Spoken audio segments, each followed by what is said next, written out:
Holy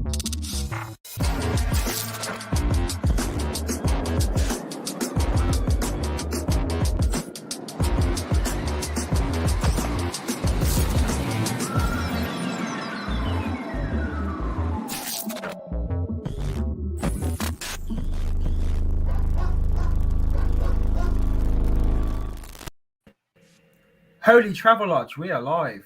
How are you doing? Welcome everyone to the Chain Dogs podcast, where we talk about everything roller coasters, theme parks. If you are listening to this on podcast, then come join us every Wednesday at 7:30 p.m. where we do this live every week. So tonight I'm joined by Mikhail as usual, and we've got a special guest in the house. We have Marcus, aka Thrill Riders. How are we doing? Hello. I'm very good, thank you. Yeah, I need Danny's little horn, don't I? We need a soundboard here. No, thanks for coming on, Marcus. It's very last minute that you come on. Obviously, we've got a few Chain Dogs down tonight. Luke unfortunately can't make it because he was ill. So get well soon, Luke. Hopefully, he might join us at some point in the chat. We knew that Joe couldn't make it. We know James away and Aaron is moving. So yeah, it's just us three. But I can't wait. This is good company. We've got lots coming up. Mikhail, do you want to talk us through what we got coming up? Yay!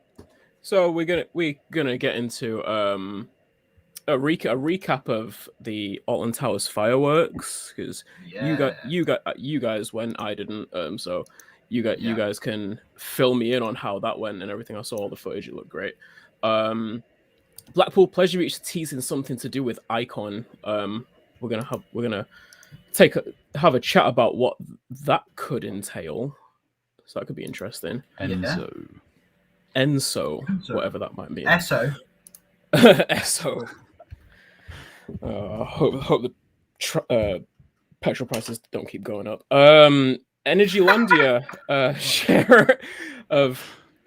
have shared some concept art on Instagram over the past week for their new themed area that they're opening in 2022, Sweet Valley.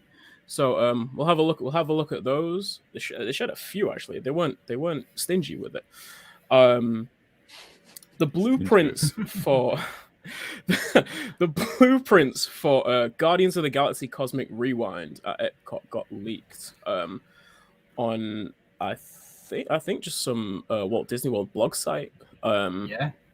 Yeah. So we'll take a look into that, and also the the travel ban stopping us from entering the United States got lifted on Monday, didn't it? Wait, I'm not even going, but yeah. So yeah, we can get into that a bit as well. Definitely. Just to answer Isaac, he said, "No way are you in a travel? No way are you in a travel lodge." Yeah, I've been here for like the last week. Joe's kicking out. Everything's looking down. I'm drinking by myself, and no, I'm joking. I've been working down south, so yeah. It looks like life has taken a turn, Isaac. Let's put it that way. Like I so regret booking a travel lodge. Not gonna lie, I forgot how flipping annoying they were. It's just like everyone just shouts. But anyway, managed to get on tonight, so that's all that matters, isn't it? Really. So first of all, let's talk about Alton Towers Fireworks. So sorry, I'm just trying to read the chat and like laughing. So I'd be jealous of you too. Very jealous.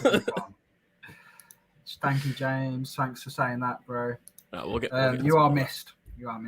But yeah, so me and Marcus separately for once. Normally we end up meeting up at some like randomly, but we didn't actually meet up this time. You're sick of me now. Yeah. I'm just trying to actively avoid you, mate. But no, what did you think, Marcus? Did you think? I mean, it was wicked, wasn't it? Like, yeah. Especially for me, the highlight for me was right at the beginning with the warp, like, what's it? Like the like the time, like not time warp, but whatever it is. Oh, right at the like beginning. time travel, sort of the. Yeah. Like yeah. So It like just going breaks back in out time. in some heavy electro. I'm like, this is sick. It was sick, yeah. But yeah, I mean, the whole display was wicked. Traveling back through the years, wicked thing to do in the 40th anniversary, and a good opportunity to miss out some rides. So there you go. Yeah. No, I loved it. I thought it was so good, and I thought it was like, considering they haven't done a fireworks in like 2 years, which is mad. Like, one of my very first vlogs I ever did in a theme park was the fireworks before this, which was 2019, and this feels like so flipping long ago. So yeah, it was just mad, and I always feel like Alton Towers around that time of year, like for firework weekends, even though it's so close to Scarefest, and like we went there on Halloween, the park just feels different, man. Like it just feels so different. Like has a proper like nice bonfire kind of vibe to it. Like it just feels like bonfire night, and I never really know why, because nothing really changed except they've just got the lawn set up for the fireworks. But yeah, but that's like a big deal, isn't it? Like you walk in and you see that massive setup, like these huge towers everywhere. Yeah, so sick. They went and the mist, and like the mist was pretty cool this year, for the lasers and stuff. Yeah, I think I was because I was filming it, so I was like inside next to one of them towers where the what did they use for the mist? It's like not CO. What is it, like nitrogen ox? Someone's gonna. Jamie, what did they use for the mist?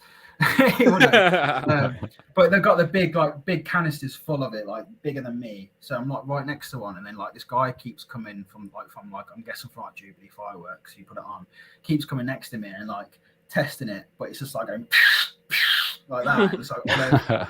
I'm sure it's fine, but it's just like going all over my camera, and I'm just like, this is making me nervous. I was going to say, did it hit you? But it's coming out with like some force. But no, it's really cool. But like to see, like they put like the pipe in that went right up to the top, so it would go out. So that would obviously make the lasers like so vivid. So that's why they're all everywhere. And the lasers were just like next level, man. Like I've seen like obviously like decent lasers at shows and festivals and stuff, but them ones were just like insane. Like the reach of them, they looked like they was going all the way up to like the end of Tower Street. So like they're mad. It's be carbon dioxide. They did have smoke machines as well as the cannons on the towers. Yeah, it's mad. And I looked into them lasers as well, just the because I had loads of them around. £12,000 for each one of them lights. Bloody hell! Jesus. That's just mental. Like audio visual is like next level, and I mean obviously like we've all got camera equipment and stuff. We know how much things like that cost. But when you're talking like one of them lights, like one of them like rotating lights and stuff, is 12 grand. Really puts it into perspective for me. But yeah, like I enjoyed the fireworks. I'm trying to think. My favorite section has to be Nemesis, just because I just love it so much, and the fact that it's like an old school music, and it went all red. Like that was just like for me, it just made me like almost emotional hearing that. I was just like, and it was like because it was near close to the start as well. It felt like it like set it all up really nicely. Yeah. What was thinking? What was the audio like? Obviously, as someone who wasn't there, I haven't seen any footage of it or anything. What was the? I thought you said you saw the. I'm sure you said you saw the footage. I saw some photos. Yeah, but even watching the video though, like the bass from those speakers was like shaking your whole like body, like which you can't get from like watching a YouTube video, but like it was honestly insane. And we stood right in like the center, so we had the speakers like when I saw it, so right in the center between those two center towers, so that the audio was just absolutely ridiculous. But yeah, I mean the mixing as well was pretty sick, just of the music and stuff. Yeah, it was done by Simon Allen, who does like a lot of the compo. Yeah, if it's not I'm a score, then it's normally Simon Allen, who works for Alton Towers, and like he does a lot of the Scarefest music and stuff, or the mazes. But he did that whole mix, and it was just so well done. And it was weird, man, because the lighting, they always do like the mix really well. They always do like some kind of lighting show. But for me, like the lighting was like taken to another level this year, where like right at the start, where the lights come on really bright and they're lighting up all the trees. It made you feel like you were in like a massive arena. Like it just looked insane. Like I just had this like, I don't know, it just didn't feel like you was outside at one point at the start of it. And the way that they lit up the towers as well themselves, like, was insane. Like they had a really nice backlight coming out of the new stained glass windows, which just like pierced through like the kind of all the smoke and fog and stuff, and just gave you some like proper like god rays coming through it. It just looked insane. Like it was just so well done. The opening, so Jamie's saying the opening visual of the towers illuminating with the backlit lights from behind gave me chills. Same, man. It was just like I've never seen the towers like that before, like lit up that well. Like it was so cool. Do you know what I was thinking? Like there's so many strong points in that fireworks show that were like solid enders. Like they could have ended the show there, and I kept thinking, oh my god, that can't be the end. They haven't done the Alton Towers theme yet. And then, you know what I mean?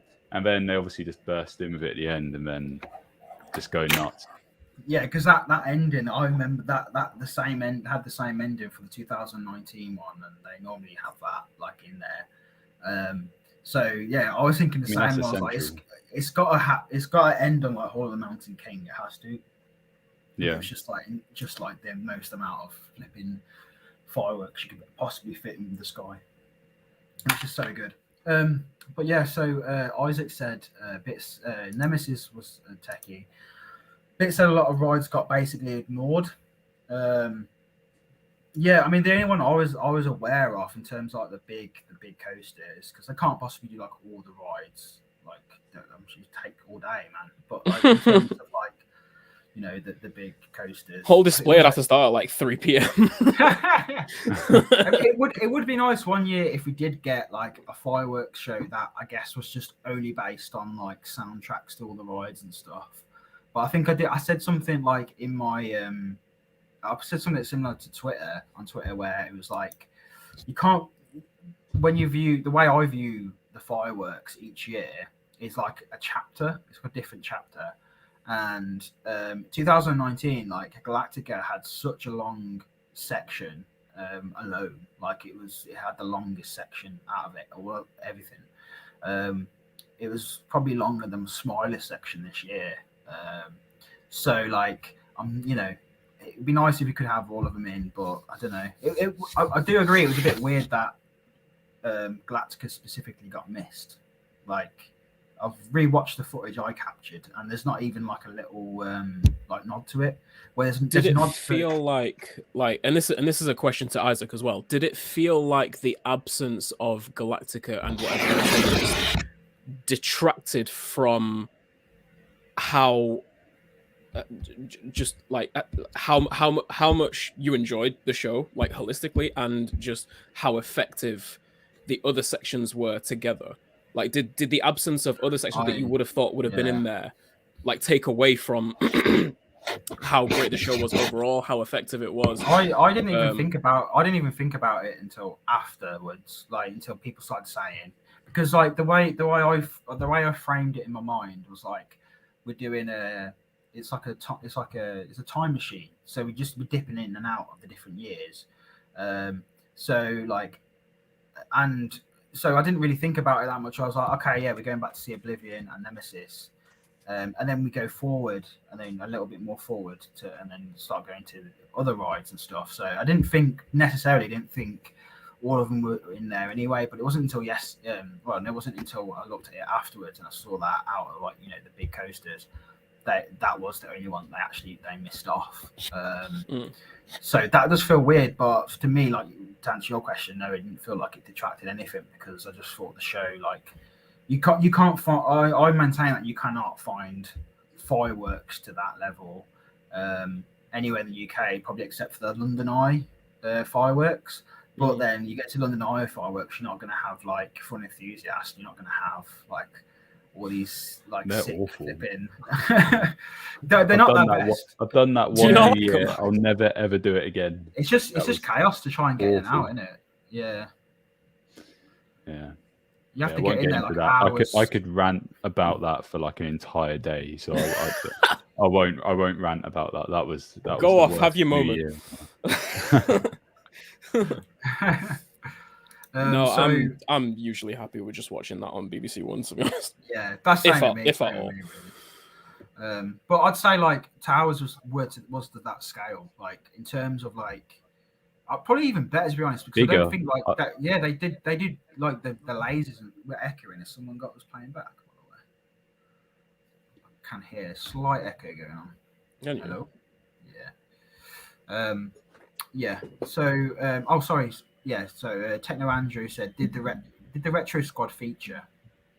I don't think they did. I don't think that the song was in there.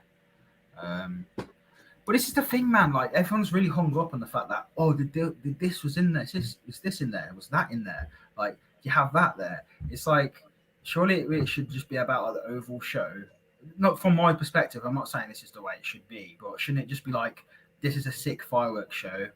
We're just gonna like do some popular music and also like pepper in some like classic like tunes sort of thing of rides and stuff. That's the way I see it anyway. I don't know. It's weird because like I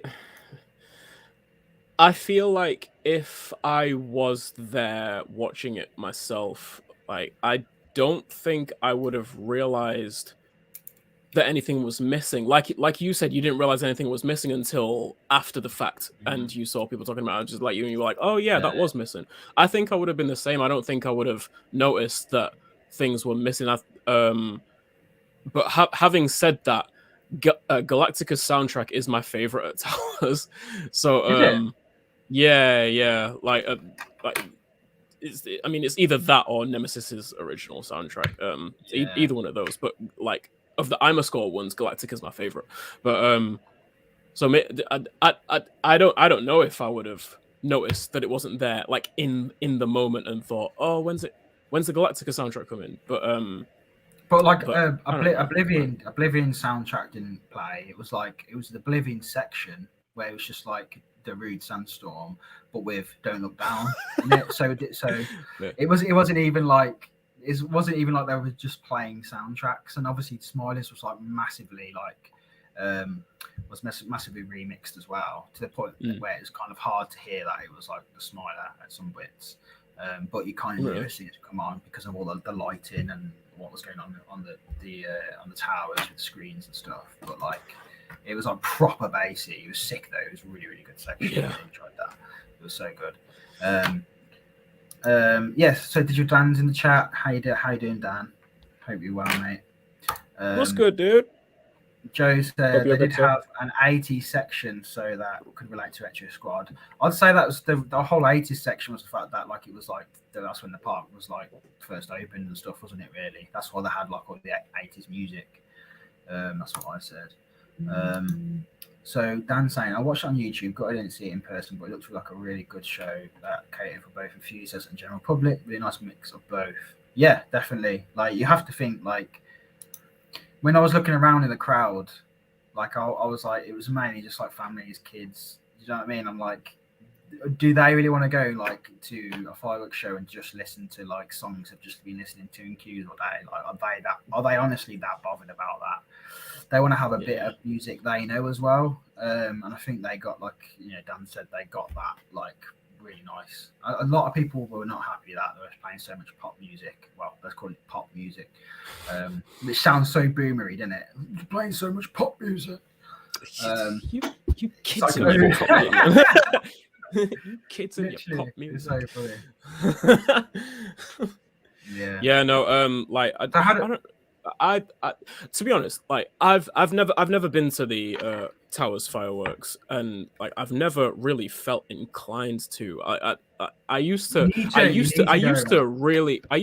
really be drawn to fireworks displays and stuff. Like as a young kid, I used to be terrified of fireworks actually, but as I grew up, I started to like them more and more, and now I feel like I've come out of the other side of that, and I'm just like, Like, okay, I don't yeah, think. sure. I don't Like, think. it looks Like, it looks I nice, don't. but like, Yeah, I don't but think like. I don't think it's not like. I think you're thinking in terms of like going down to your social club. Do you know what I mean? To watch no, the yeah. fireworks. But Like, I mean, I ain't that's going the. I mean, that's what I was about. That's what I was about to say. Like, I Yeah. haven't really seen that many like very high quality fireworks displays. So like Towers. I Towers feel like is a half an hour like spectacle. It's not like just. It's like lighting, music. yeah. So like Yeah. I feel like Well, I think I've it's never like been to. Sorry, go on. no, I was just gonna say like I probably wouldn't go to like a fireworks display normally, but like as a theme park thing, it's like seeing a fireworks display at the end of your day at Disney. But except Yeah. Disney, it's Yeah. themed to Alton Towers. It's more like a show rather than like fireworks. And Like, that's what I was about to say. Like I've never been to like any of the Disney well, that's a lie. Like I've been to one of the fireworks displays at Disneyland Paris years ago, but like I haven't been to any of the the notable Disney end of the night shows or anything like that. So like I don't have that to recall upon in terms of being drawn to fireworks displays on that scale. So like I don't know, like people I see more than a few people saying that Towers' fireworks display at the end of the year regularly beats out Disney's fireworks, a lot of Disney's fireworks displays. So like I don't know, maybe I might make a point to go and check it out next year and I would personally see how much I enjoy it. I would personally say like I think they were better than like anything at Disney, but Disney do them like every single day, so I don't think they would Disney do the projection stuff though. Yeah, but if you go to Warwick Castle, like everyone needs to go and do Dragon Slayer at Warwick Castle. I'm not sure if it's running this year. I'm not even looked into it, but that is like one of the best shows. That's like Disney level with the projection mapping. So they do it on the side of the castle with fireworks as well. Like that's flip. I would love to see like Towers do that, like do some projection mapping on the towers. Like why not just do it? They already do it with Warwick Castle. Get the same people in. Like combine it, like it'd be a perfect thing, man. It'd be so good. But yeah, you're right though. Disney do it, the projection mapping very good. But they do the projection just to use less fireworks. Yeah, like because they do it every day. But I mean, yeah, it's road, isn't it? I think they pay more. Like, yeah, I think they actually pay more for their fireworks per night than I think Alton Towers do. You know? Really? Yeah, I don't know how that works out, but that's what I've looked into. But yeah, Coaster Bot in the house. How you doing, Harry? Ian Mr. Vote Coasters himself. Yeah, let's do my vote coasters today. We should quickly talk about that. Yeah. Vote Coasters launched. Oh, forgive me, Harry. I can't remember what day you launched it, but very recently. So you can go on there and rank up all of the coasters that you've ridden and help out. Let's see if when Steel Vengeance becomes number one again.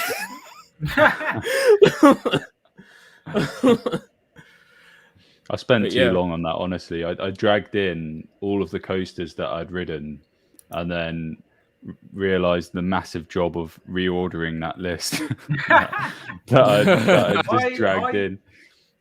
I have not done enough new coasters since last year to even like look at doing it. Like I can add in Tornado, Storm Chaser, probably. Like that's probably it. That's probably my only new cred, I reckon. Yeah, probably is. Oh, sorry, I was just going to quickly. So Luke said I didn't go, but I have seen the show. Luke, you didn't go. You can't comment, bro. You can't just like watch it on YouTube and say like you can't. Anyway, he said need to put on a show with fireworks. Lasers a cop out. I don't think it was though.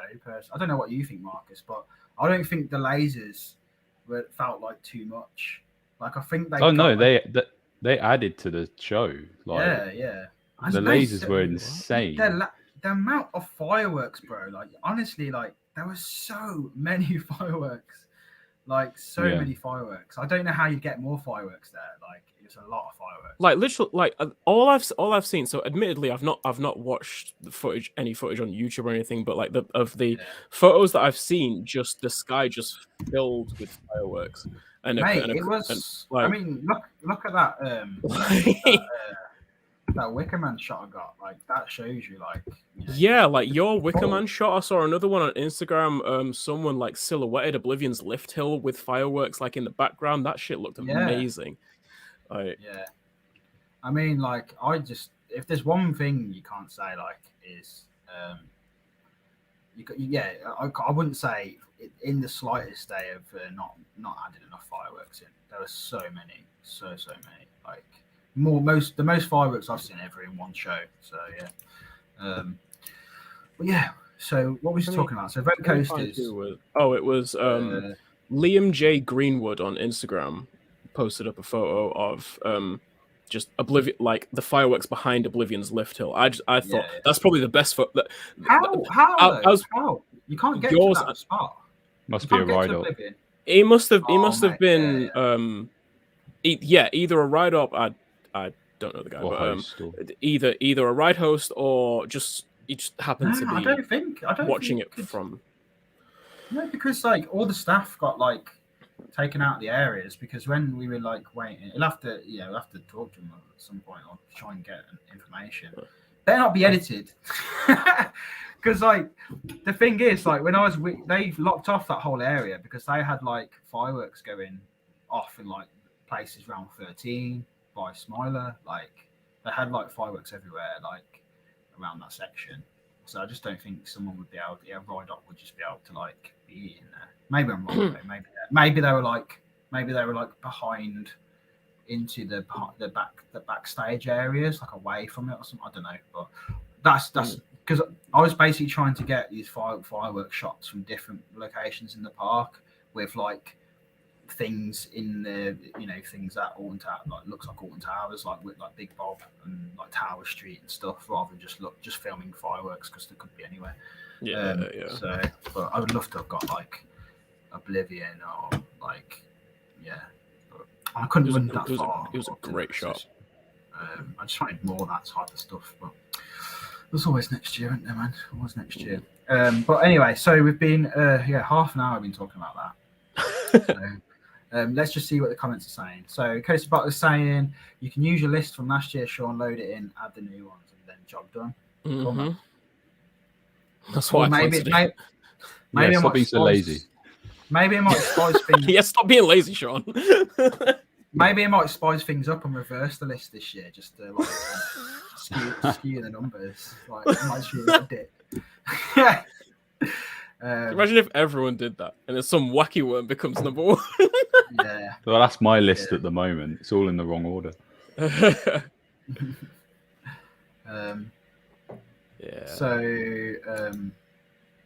So my first time watching them this year, and it was phenomenal.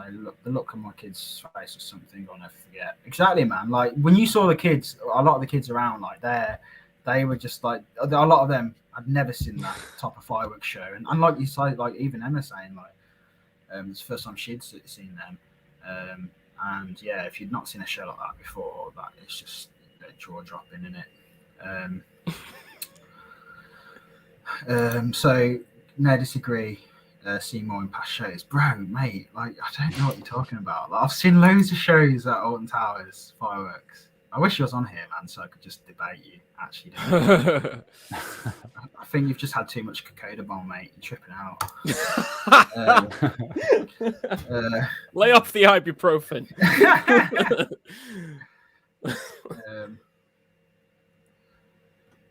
Good evening. Oh, hi, Dan. How you doing? Sorry, I need more people to read this out. It's taking me ages to read all this. They just kept turning around and looking at me and saying, "Are you seeing this, Mum?" Oh, that is cute. So anyway, let's get on to the next bit of news before I start stalling again. Before we do that, just for when Joe eventually watches this or listens to this, Shaun of the Deaf, Northern Monk gets my seal of approval. That's a good bit. It took me a second. It was weird at first, but it grew on me quickly. Really, really good. Really good. I wish you were here. I was so gutted when you said you weren't going to be here, because I was like, he's going to miss my reaction to this beer. But yeah, it's so. I've got Peroni gluten free because the Toby Carvery next door gave it me by accident.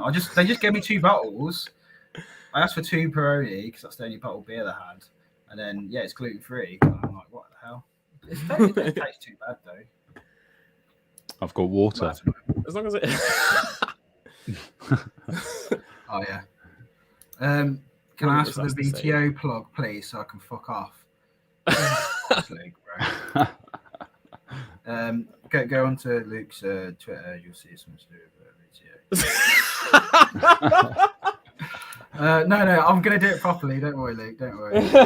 So what I'm gonna do is I'm gonna get his post up on Twitter. So it's a really, really cool thing that's going on. So a lot of you will know, but some of you may not know, is that Luke has joined like kind of a while ago now. He joined the it was a good while ago. Good while ago. But some people may have missed it. But he's been working with on the Virtual Towers online team, putting in a lot of hours. So let's have a look at this. So here we go. So I'll just open this up. So look at that. Big update. Look at that. So they've been doing a lot of work. There's people. Yeah, there's people in it. It's not empty Alton Towers. They're moving. Yeah. So Luke's post on Virtual Towers online says, every day we get closer to our next release, although we still do not have a date or an idea when this may be. We just wanted to keep you up to date on what has been going on in the project on a day-to-day basis. So here's a little development update for you all. Catania Canyon and RMT are all almost at a stage for us to start applying the finishing touches, but finishing touches do but. Am I dyslexic? Am I reading this wrong? Touches. No, that definitely says. I'm guessing they mean to put the surrounding areas up. To put their areas, are nowhere near at that stage. We wouldn't want you to have one without the other. So we are working our asses off. Our asses off. Bro, this is Virtual Towers Online, Luke. You can't be swearing in that. As soon as humanly possible, we are a few members down at the moment due to other commitments, so we are short-staffed. But like I said, we are working very hard on optimization and getting areas up to standard. Thank you all for your continued support. I probably shouldn't have read that all out because that was very long. But, I was gonna say. I know, yeah. But I hadn't memorized it. If Luke was here, he could have said it all out. But I know for a fact that they've been working so hard on it. One of the biggest things, obviously, sure. Mate, so much work, and something I know that has been like high on the agenda for them is getting it to be like more optimized, so like friendly for everyone's PC, so everyone can use it, and that's what a lot of people were asking for last time. So they've been doing a lot of work in that area. The lighting looks just insane now. It looks crazy, doesn't it? Yeah, I've seen some screenshots and it looks so cool. And obviously new areas are being worked on. So anything that was missing last time is all going to be on there. So I just think people, get hyped, man, because when that comes out, people will be wanting to get on that. It's going to be so high quality. You won't need to go to towers anymore. Yeah, we can legit though. Like you won't need to go to towers. I know that this isn't leaking anything because this was publicly said. This isn't anything like Luke's just said in passing to us. Like they said that the end game for this would be to be able to like play characters in the game and be like you're working at towers and like scenarios and shit like that. I think that would be like just fun to do. Like that would be funny. 100%. Like that. I've always thought in the head, I'm like, it'd be just so good, like starting your career off at Alton Towers, like at the bottom, like being a mascot or something, and then like working your way up and stuff. So like director of ops. do like a mini game where you have to like just like dodge all these kids in TV. That'd be jokes. You got to do the 10K run. That's a side mission. yeah, exactly. So Virtual Towers Online. keep looking out for it. Make sure you go and follow in on Twitter, which is @virtualtowers. They're on Facebook as well. So yeah, just go and look them out, and you can support them if you go on the website. You can go and I think you can still get like a brick, can't you? Luke will tell us, but you can get, like how towers have a brick outside the entrance. You can still get that. So that's really cool. So yeah. Next up is Icon. So Blackpool Pleasure Beach released some exciting news this week. Well, no, they didn't release any news, did they? Just like yeah, no, there was no news at all. It was just like a 15-second sort of video with like a little a circle on a screen, and then just Enso. I will share it. I'll share it for the people watching. Yeah, go ahead. Where the hell is it on? I had this all saved up. No context, no explanation, no nothing, just video. Teaser. Yeah. It's going to be... So here it is. This is basically all we got.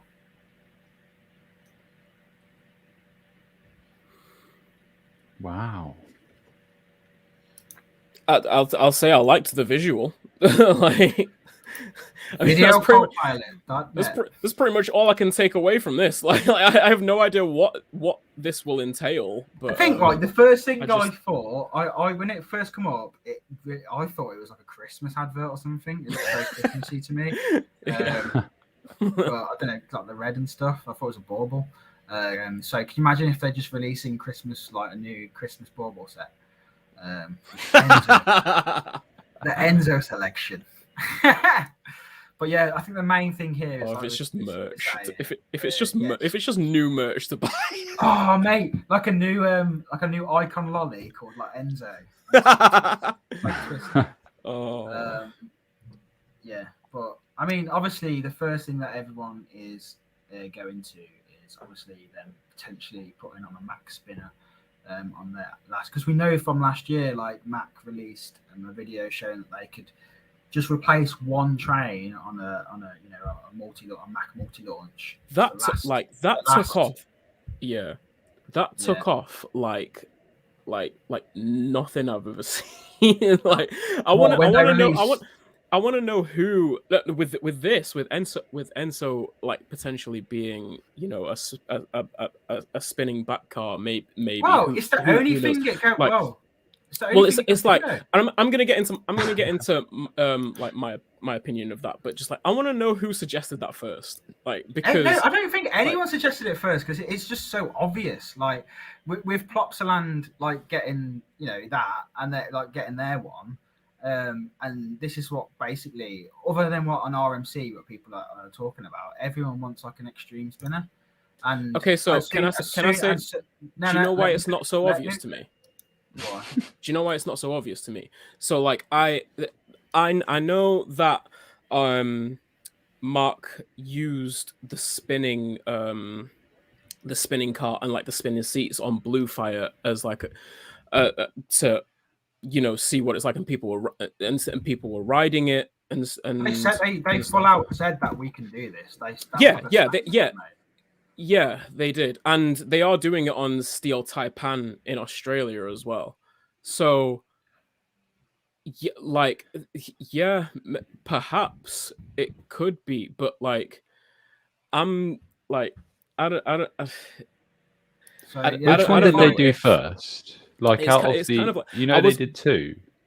Like they did one where it was just a row of seats, and then they did a whole spinning car on Bluefire. So they did a whole spinning car first on Bluefire, and then they did the seats. But that was a prototype. So it like if we're talking about hybrid train spinning seat upgrade for Mac Coaster, so they're literally selling it as a seat upgrade. If it's going to be spinning seats, I think it's going to be the same thing as on Steel Taipan, where it's just one row of spinning seats at the back. I got the impression that people were talking about like a whole extreme spinner car on the back, and like that's just not going to work, because those cars are so much bigger than the normal Mac multi-launch coasters, and they run on track with a wider track gauge than the normal Mac spinner car. So like a whole extreme spinner car wouldn't work on the back of a normal Mack multi-launch coaster, and that's what I thought. That's what I thought everyone was saying, and I was like, that's just not going to work because it's a bigger car on a different track gauge. It would be. Like It if you would look be at heavy. It would be heavier. It'd be heavy. It'd be heavier, yeah. And if you look at Ride to Happiness and Time Traveler, the track's wider. The but only if thing I don't if it's one seat, if it's one row of seats that are spinning like on Steel Taipan, I could see that maybe. But but you'd need to take out 2 rows for that. Yeah. That's what I don't get, is that in that video, for the 1 row, they took out 2 rows to give the 1 row clearance to spin. Yeah, but you're so it's not just. Yeah, but you get 2 people on each side, right? So you're still getting 4 people. Yeah, as in like in each car, there's like 2 rows of 2. They had to take out one of the rows of 2 to give the back row of 2 room to spin. Yeah, because otherwise, they did. Right. Yeah. That's what they've done with Steel Taipan, I think. Is it? Yeah. Which it works more on Steel Taipan because that coaster and Bluefire run trains with 5 cars. Oh, Icon only runs 4 cars per train. Yeah. So the capacity hit wouldn't be as bad on Steel Taipan as it would be on Icon because, it's already less. It's already less riders per train on Icon than it is on Steel Taipan. Yeah, there's a lot of issues here. So the issues I like. Well, first of all, before we get onto like the issues, honestly, I was like, I would completely welcome this, but I think I would welcome this as like maybe like Brave It Backwards with Stealth, where it's just like it's sort of 1 season. Stealth. With Swarm, you mean? I'd love to do that. Yeah, that would be sick, wouldn't it? They'd put those restraints to the test, otherwise you're getting folded on the launch. But no, I think I would like it with that if it was just like one season. I think it could work. I don't think this is like realistically this isn't something that could do forever because, like, first of all, you're saying like the capacity issue. Even though Icon never really has that much of a capacity issue, like even when the queue is like all the way down to like spikes spilling out, they get through people very quickly on it. But the back row is for bigger people, so are they going to suffer with this? Like, are bigger people are like people who can't fit in the normal size seats?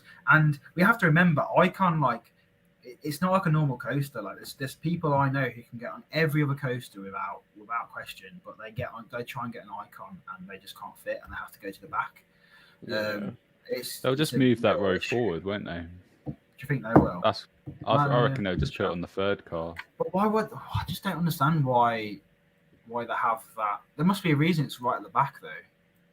Otherwise, why just not make all the seats that big? I thought there was some specific reason, like you have a 0 car at the front, like it's just a bit of extra room on the back, or to do with weight or something like that. I'm not really sure because like on other coasters, like the the seats that are perceived to be bigger, whether it's actually a bigger seat or it's just a more forgiving restraint, they're not all on back rows on other coasters. Like there are B&M coasters where the bigger seats are, on like row 4 out of 8 or row 5. Yeah, but they're different. So but they're different. They're different manufacturers. Different calculations are going into the different rides. Like do you know what I mean? We don't. Obviously, I'm just guessing here. Like maybe that is okay that they can just bring that bigger seat. That's what I'm saying. Like I'm not sure why it is.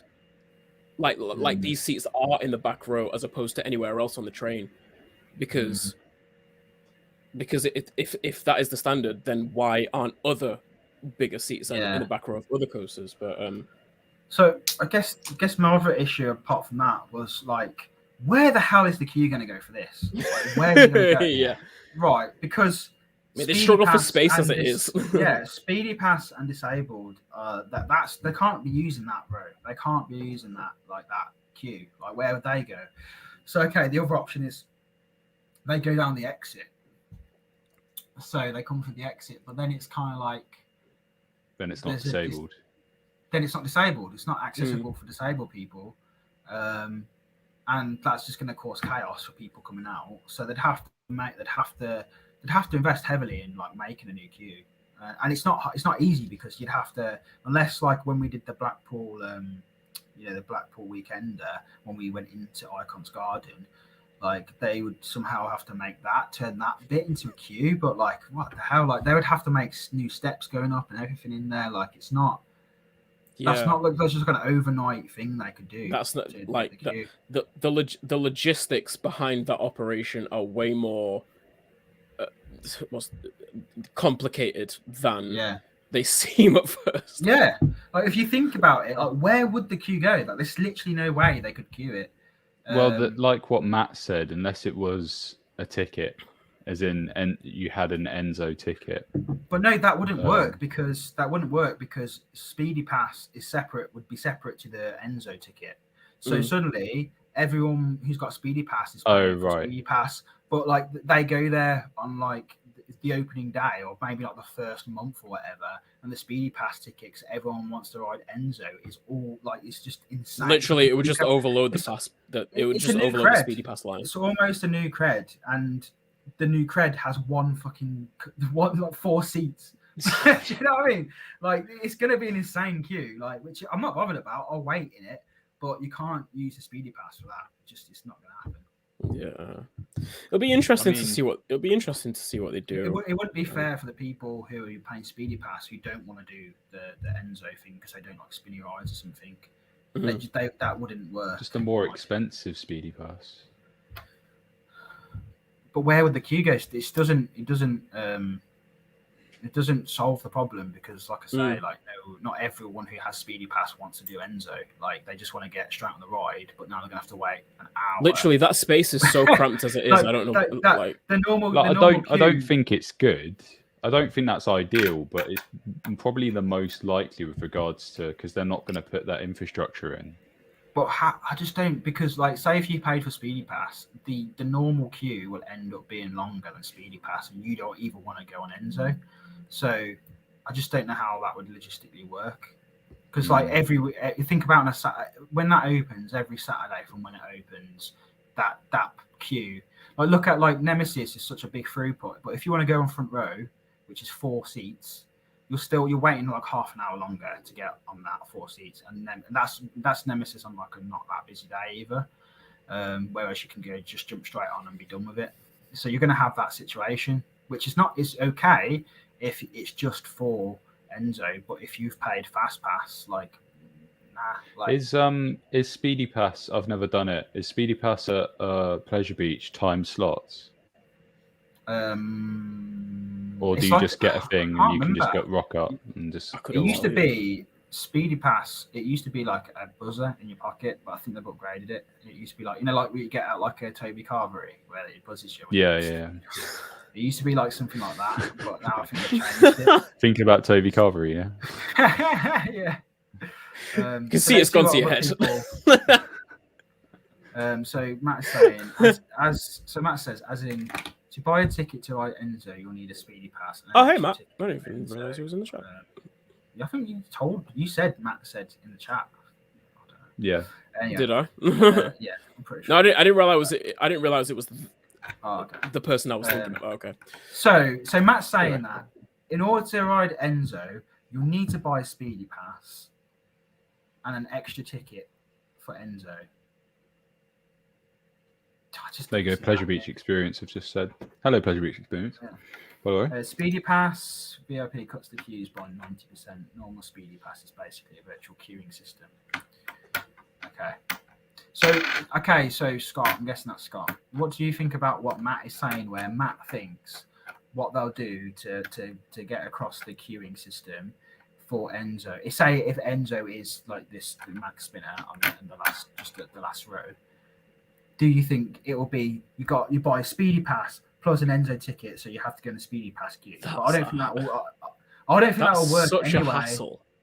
I don't think that will work because every enthusiast will do that anyway. They'll pay that, and then the people who suffer are just the normal Speedy Pass people who don't like it. That doesn't solve anything. Like, Mm. do you know what I mean? Like, they'll still have like 3-hour queues for that on the opening day, and then someone who's gone to Pleasure Beach and got a speedy pass ticket just wants to jump on Icon normal.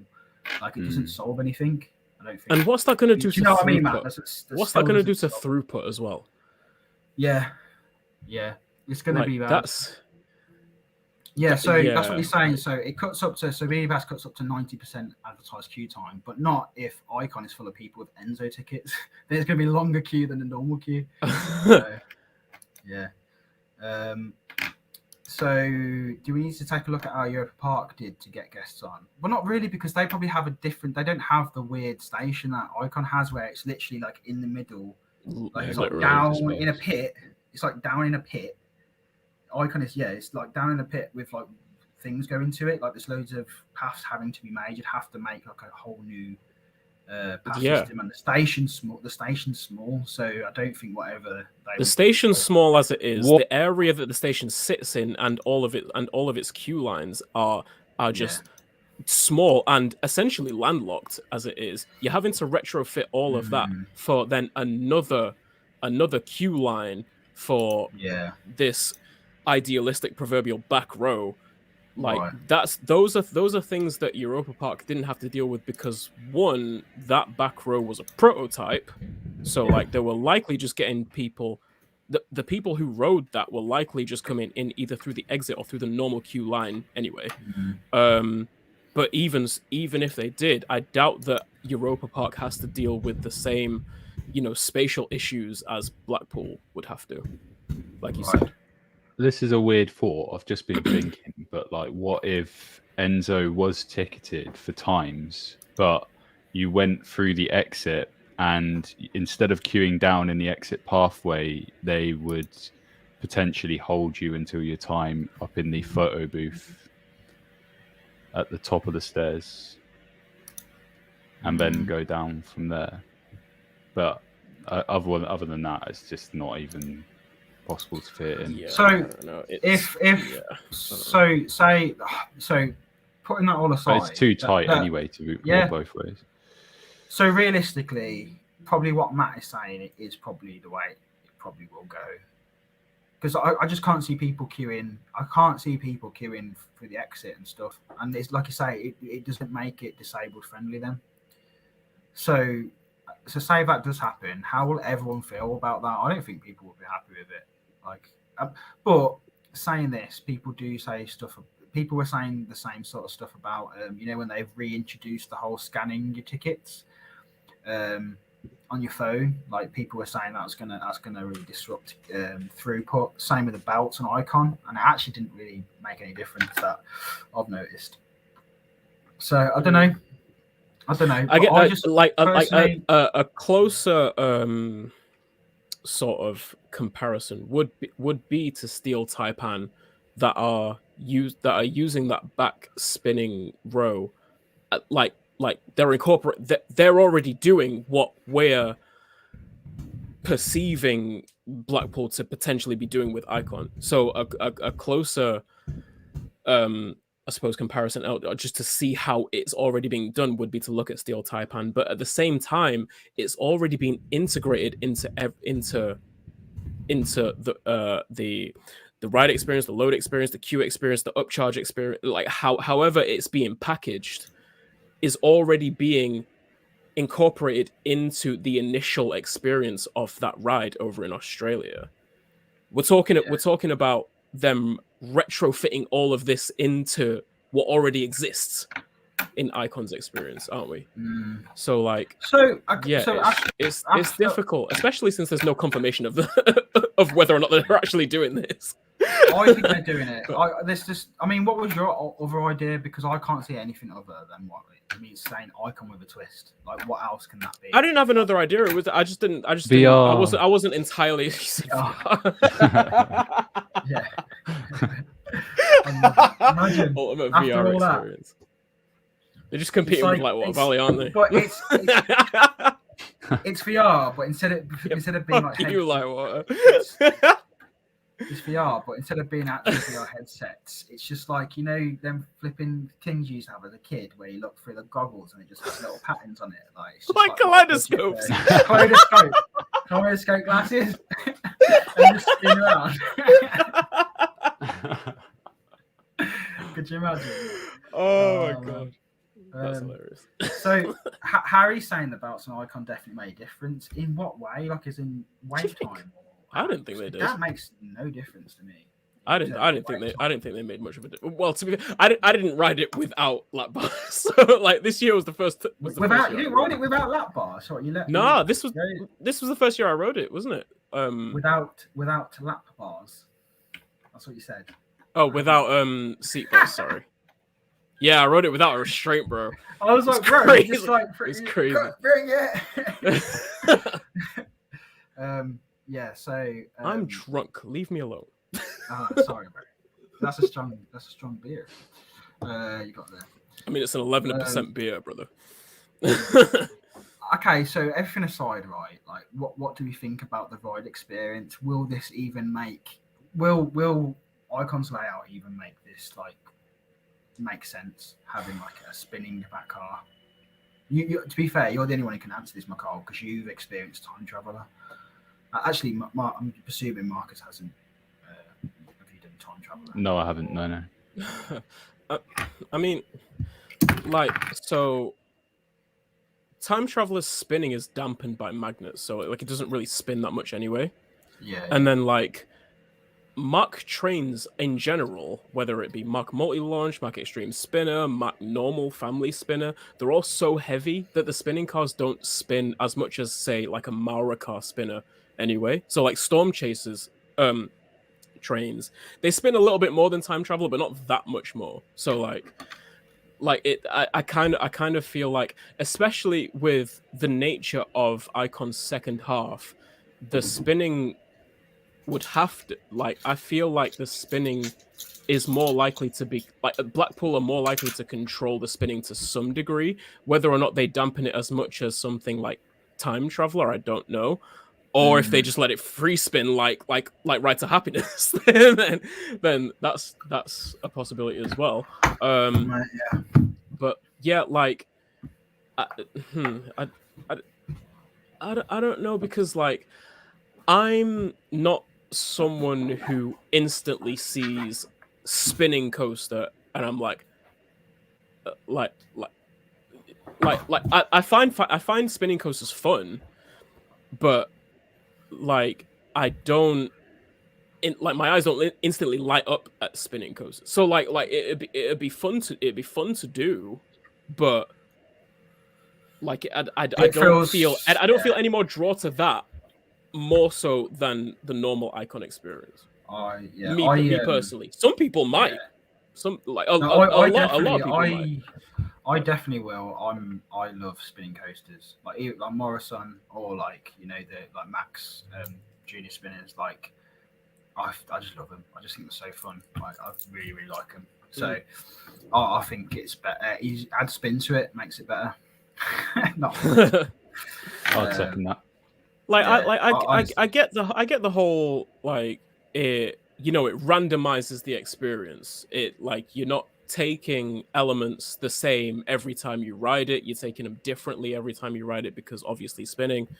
But I just think it's it just adds another element. It's not to do with like it's randomizing it's getting different rides. I'm down to just getting the same ride every single, like, if I can just get the same ride an Icon, which is when it's running at night. Well, that's what people say about spinning coasters, you know? isn't it? Like it makes the ride experience unique. So it's different every time you do it. Like that's what people say. That's what people say about spinning coasters. That's not why I like them. I like it just because it's like a normal coaster, but you're adding another kind of like element to it where you're. You know, not only are you going at speed or like, you know, down helixes and stuff like that, but you're also spinning at the same. Like, I don't know. To me, it just, I don't know. I love it. So I really can't wait to kind of do like an extreme spinner. Hopefully, Plopsland at some point. It sounds like a plan when I can do it, but I think they're closed now until like next year. So damn. Joe said, "Where's Andy Highgate when we need him?" Yeah, we need him here, man. Yeah, we need him here. Where are you, so Andy? as we're talking about Pleasure Beach, let's talk about a biggie. So Valhalla artwork. Oh God, I can't wait to hear Luke pipe up about this one. Everybody had a chat about it. So where is it? Oh, it's there. So here's the new Valhalla poster, which everyone was like going mental at this. Everyone was like, "This looks sick. I think it's good. I think it's good artwork. I think it looks cool. I think it looks cool as hell." That's like an experienced designer has done that. They've paid someone to do that. It looks nice. That's not just something like no one with any experience can just knock out. Like maybe it could be some apprentice. I don't know. But I mean, the fact that we're gonna get to it, aren't we? But like the fact that they forgot to take the watermark out is pretty funny. So yeah, like, some people were pretty quick to spot that like Shutterstock watermark is still on the person. Which I think it's funny like that's happened, but I know some people have been like not happy that I don't know they've kind of equated this to being like, oh, they don't care, they're cheaping out and stuff, but I don't know, man, like from my experience, a lot of clients I have it's a completely normal thing even with films to use stock footage. Not stock footage, but stock imagery to make posters. Like that's a very common thing to do. All you're trying to do is to convey an atmosphere, convey an idea. Yeah, to convey an idea. I think it's the only thing that I'd say this is for me is like someone's just jumped to the gun. Like Amanda Thompson has tweeted this out. This could not have been ready to go out. This could have just been like just to get the approval, and they've just used the wrong image, in my opinion. That's what I'm saying. But what do you guys think? Exactly what you just said. I mean, every theme park does it. Tornado Springs had entirely fake artwork. Everything had it. I remember an icon was announced, and they had that like no limits, edit composed onto the thing, and then they had even, I mean, Wicker Man was slightly different because they had the professional artists do the poster, but it's still not real. It's not, you're not looking at a real photograph, it's a concept. Graphic design.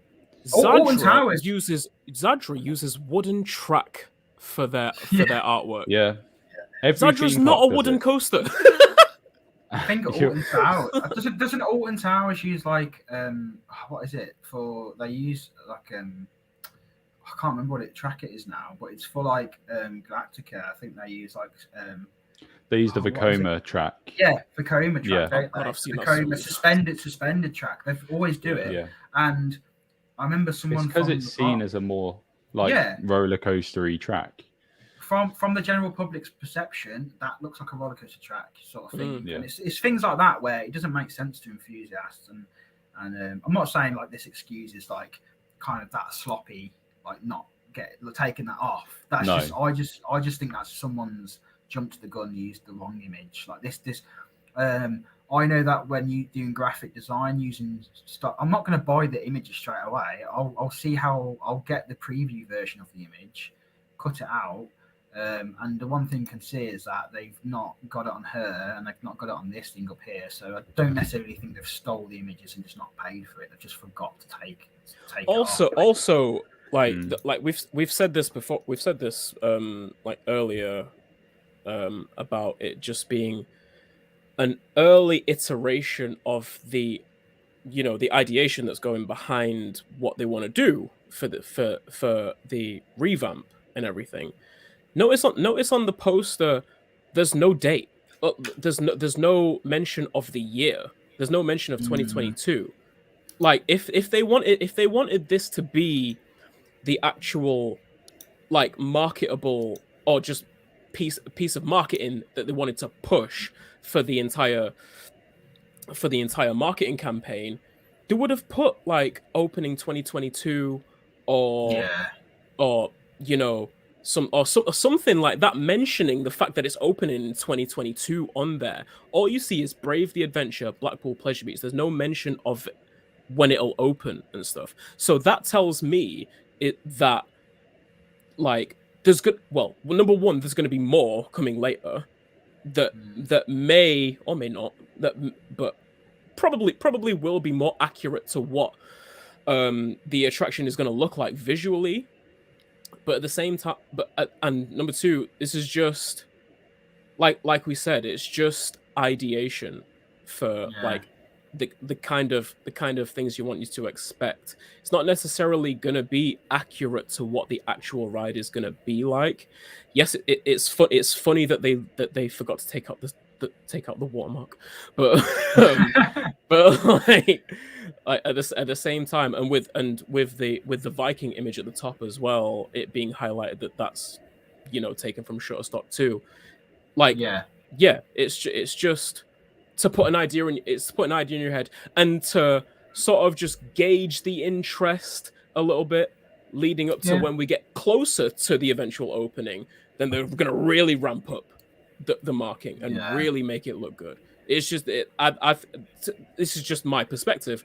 I think this is just to test the waters a little bit, and you're not going to put all your materials into something that is just testing the waters.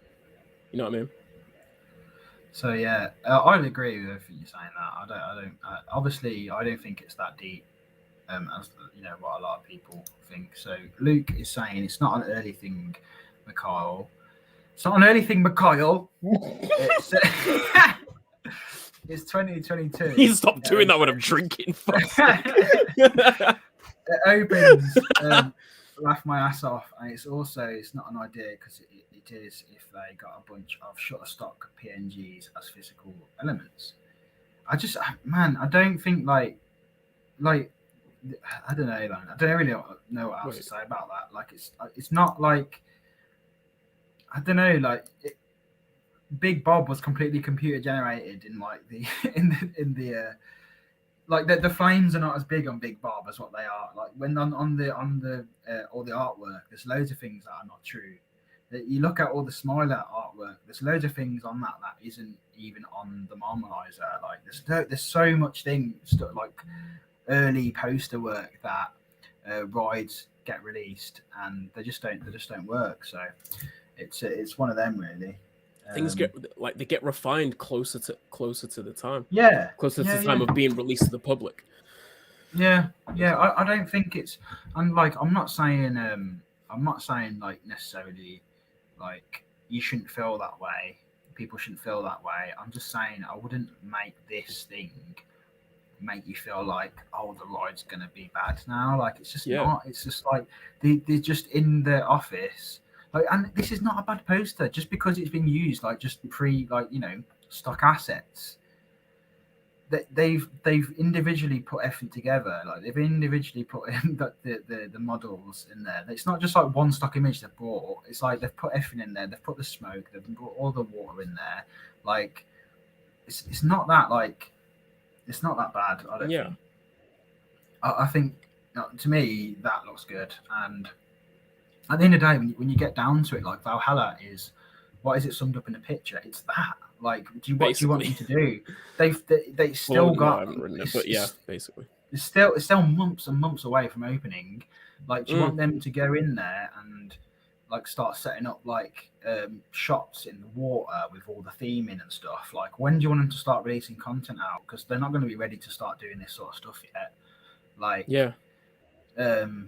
That I don't know. That's my opinion anyway.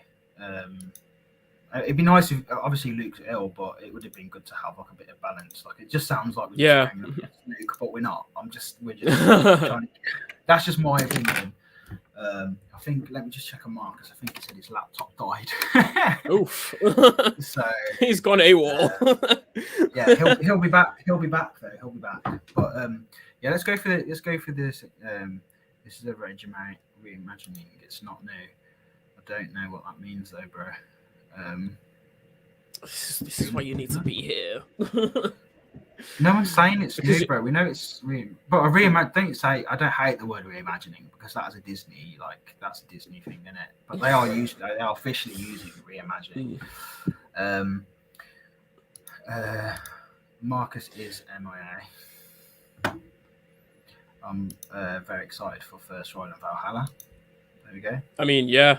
Like it's funny because I mean I said this last week, and I mean me and Isaac said this like we both have never ridden it. Like I haven't ridden it since like in its the original iteration of that ride. So like just like I'm sort of wondering, like it's going to be interesting to hear perspectives of I literally said this last week. It's going to be interesting to see like the perspective of people who have never ridden it before this new version versus the people who have ridden it, you know, like a bunch of times.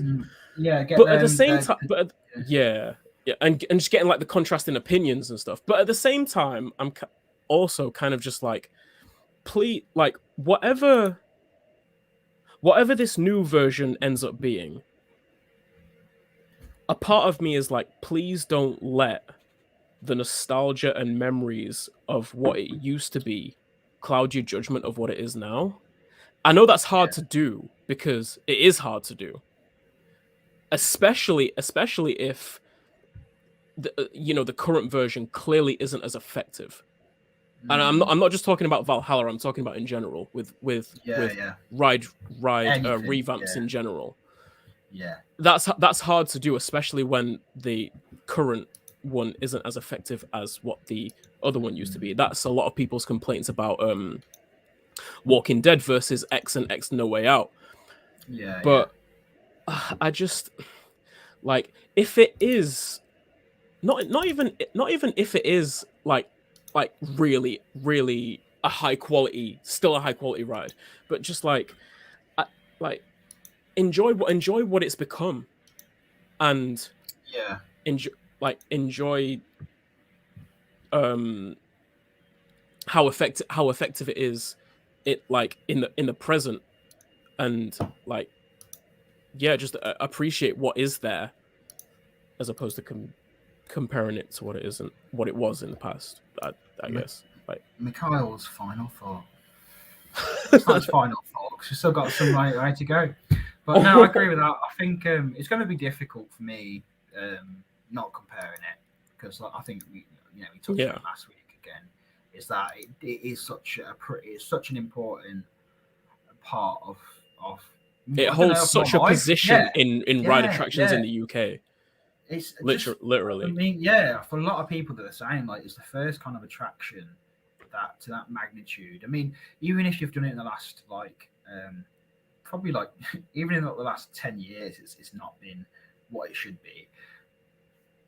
I remember the first time I did that was like the year it opened, and I was 10 years old, and I remember going on there with all the fire effects proper working. Like all the effects is working, like the freezer room, like where it's just like an actual frozen like landscape, and I don't know, all the lighting worked. It was just like next level, and that was like the closest we have.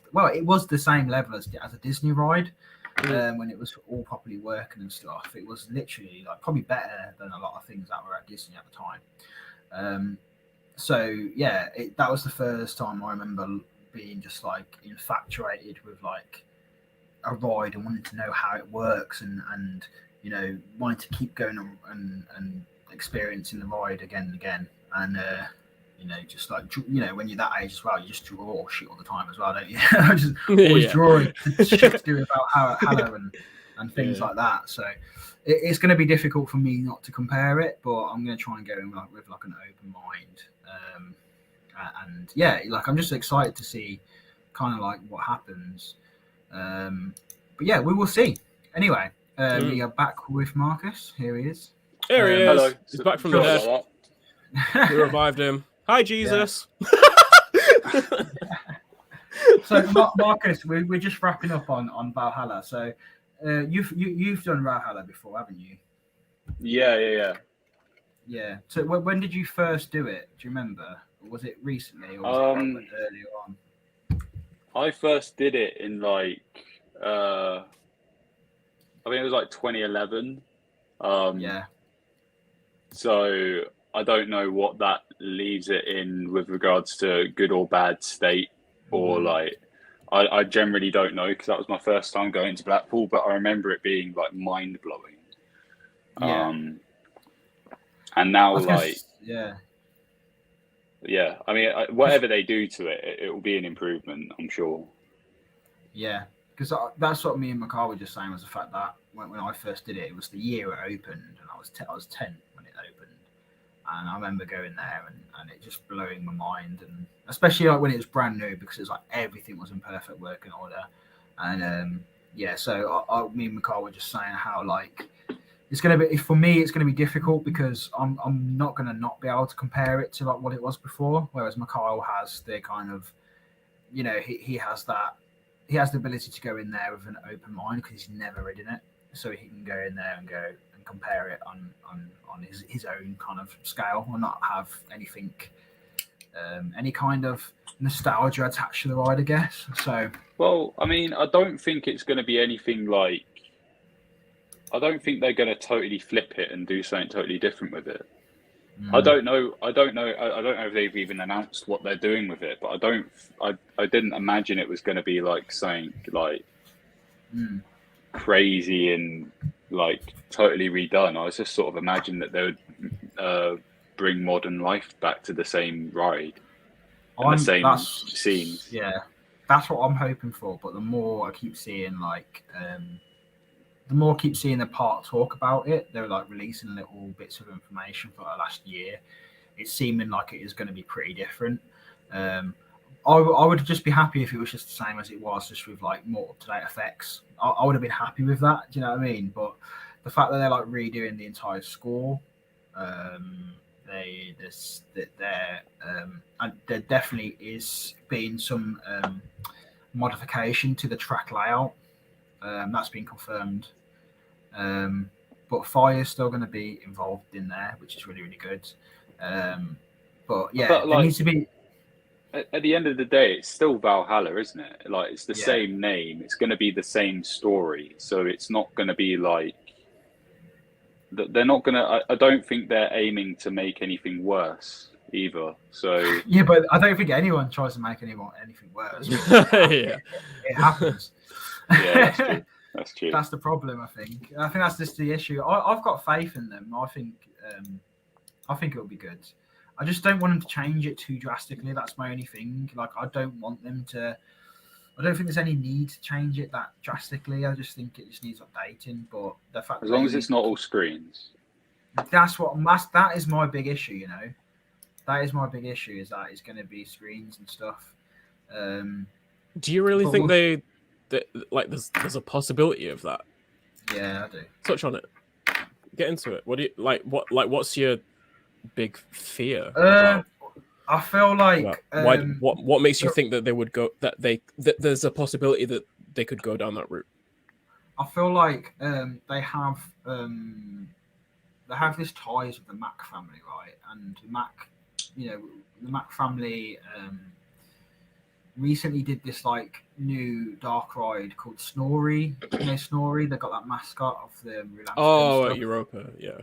Yeah, and if you watch that, like, it's very screen heavy, and I don't know. I just feel like, I hope that like someone from the park hasn't gone and looked at it, because they're not going to do because Pirates looks amazing, but that's just full of like proper animatronics that, realistically no UK park are going to go that hard on animatronics, because they're just too hard to upkeep and too expensive. You'd have to have proper people who know what they're doing to like be able to keep maintaining them, and I just don't think parks can do it. So I just feel like them putting in a screen is like a really easy answer to that, to not having like to telling a story. And I don't know, you look at Gangster Granny, that's they've cleverly put screens in there, and it kind of works because it's cartoony. But then if you take that with something like Valhalla, just not going to be the same sort of thing. I don't want to see like loads of screens with like cheesy actors in like flipping like Viking things being like, "Whoa," you know what I mean? Like that would just be the worst thing ever for me. I kind of think like having you can confirm this for me if you've seen the Snorri Torrin footage. I haven't. I just think the inclusion, like the water feature inclusion in Valhalla, would maybe lend itself to not including screens so much, just because of how much the water inclusion could affect the ongoing operation of said screens. I don't think so, because if you look at, I think screens screens are very like, you can do like back projection, so they can just be like bits of waterproof like material projected from afar and stuff. There's different ways of getting around it. You know, if you look at parts of the Caribbean, is it Shanghai? The mental, like crazy one with all the screens everywhere, like that is insane, and they seem to be okay with that. I think there's ways around it. The longevity of it though is probably something that would probably fall apart. So if they could put in screens now, and then they'd end up like not working that well. Matt said in the chat, he said, I think projections rather than screens could work really well. So if you mean in terms of like projection mapping, yeah, I could see that working really well, but like projection mapping is that's, well, they already had that. They already had the projection mapping on the lift hill, on the Viking head. Yeah, very very like kind of early version of projection mapping, wasn't it? It's like it's the projection mapping on the left, but yeah, a very early version of it. The problem with it is that like projection mapping these days, like the way they do it now, it's very hard to upkeep. Like look at Smiler's station, like it goes out like a millimeter, like a little bit, like it just knocks everything off, and it can end up just looking so bad. So I don't know. Again, like they could put that in, and then suddenly like it gets knocked off a little bit, or the boats are coming down with too much velocity and like shaking the building a little bit too much, and it looks all a bit crap. And there's just so much that could go wrong here. Do you know what I mean? Like I just think they need to keep it simple. Just keep it simple, man. Like I don't think they need to go full on with like screens and just anything that's just got I don't know, anything too techie is just going to go wrong, man. But the screens might have been, I don't know for sure, but like this whole renovation and the screens might be to reduce its operational cost because of how much it used to cost to run. So, but I think that was like literally down to it. Sorry, go on, mate. Go on. Well, no, I mean it's like I don't.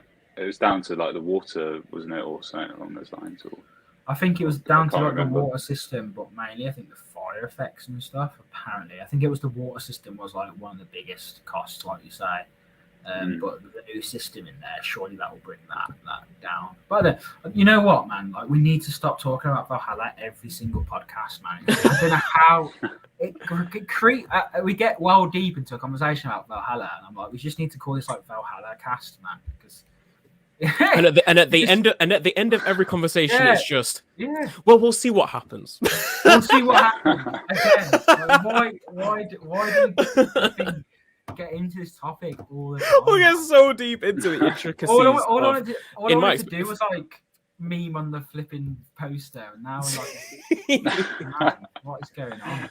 But hey, like that's what we do at the Chain Dogs. If we didn't get unnecessarily deep into topics, like there would be no reason for this podcast. Yeah, true. We haven't really talked about it. But right, okay. So next up we have Energylandia. You want to go into Energylandia, Energylandia. So we have Tornado Springs here coming to Energylandia. Here we go. What? Right.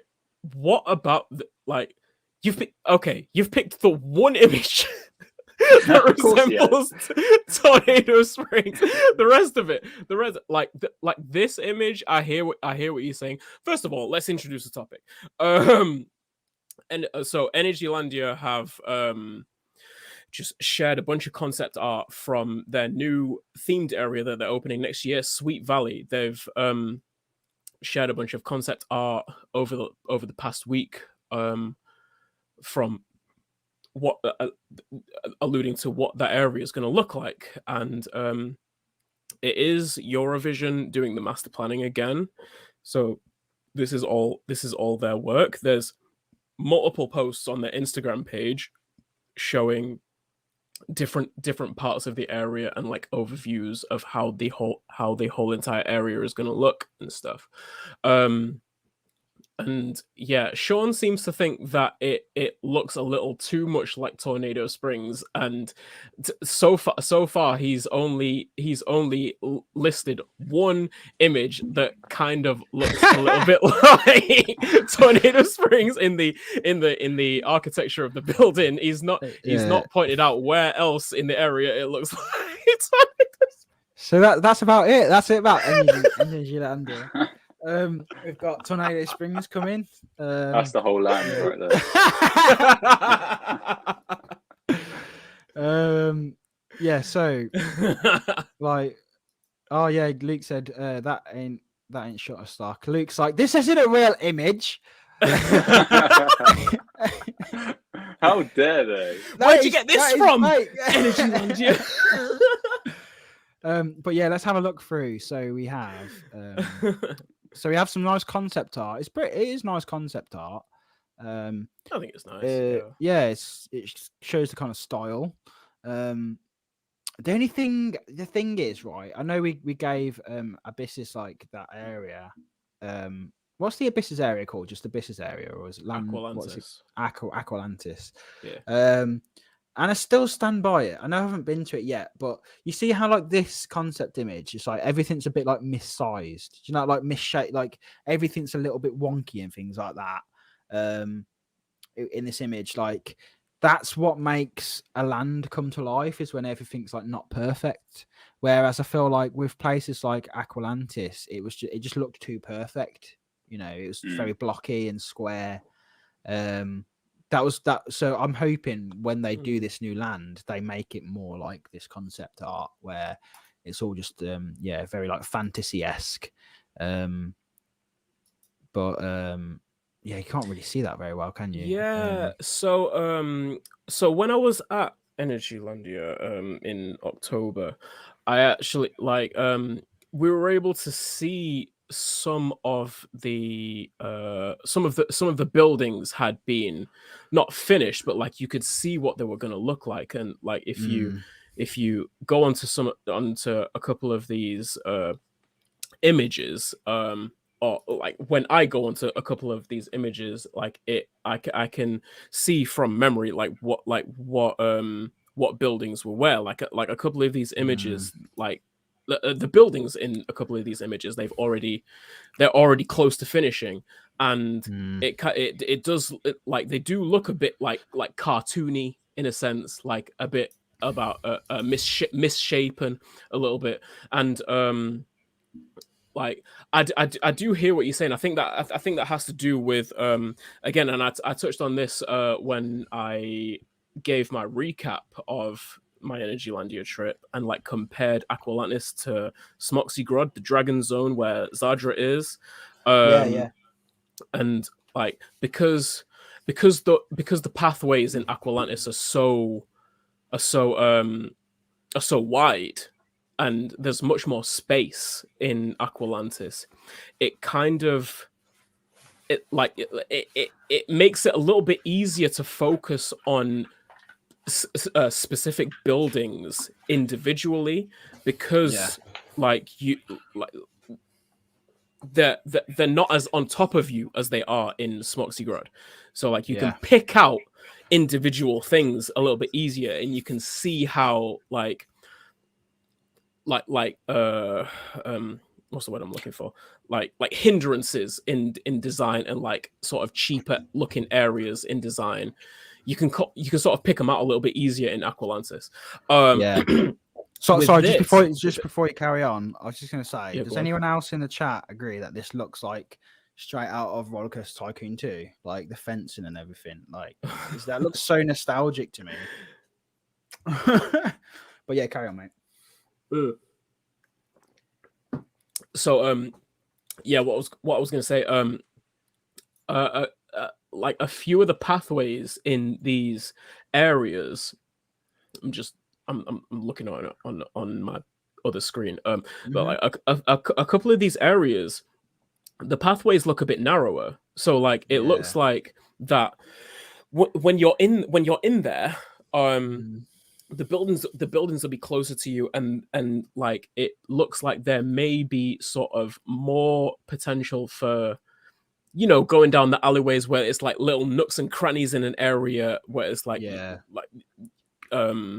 you need that in these type of places. The little paths that kind of lead around. That because makes such a big difference. That's what makes the immersion so much more effective.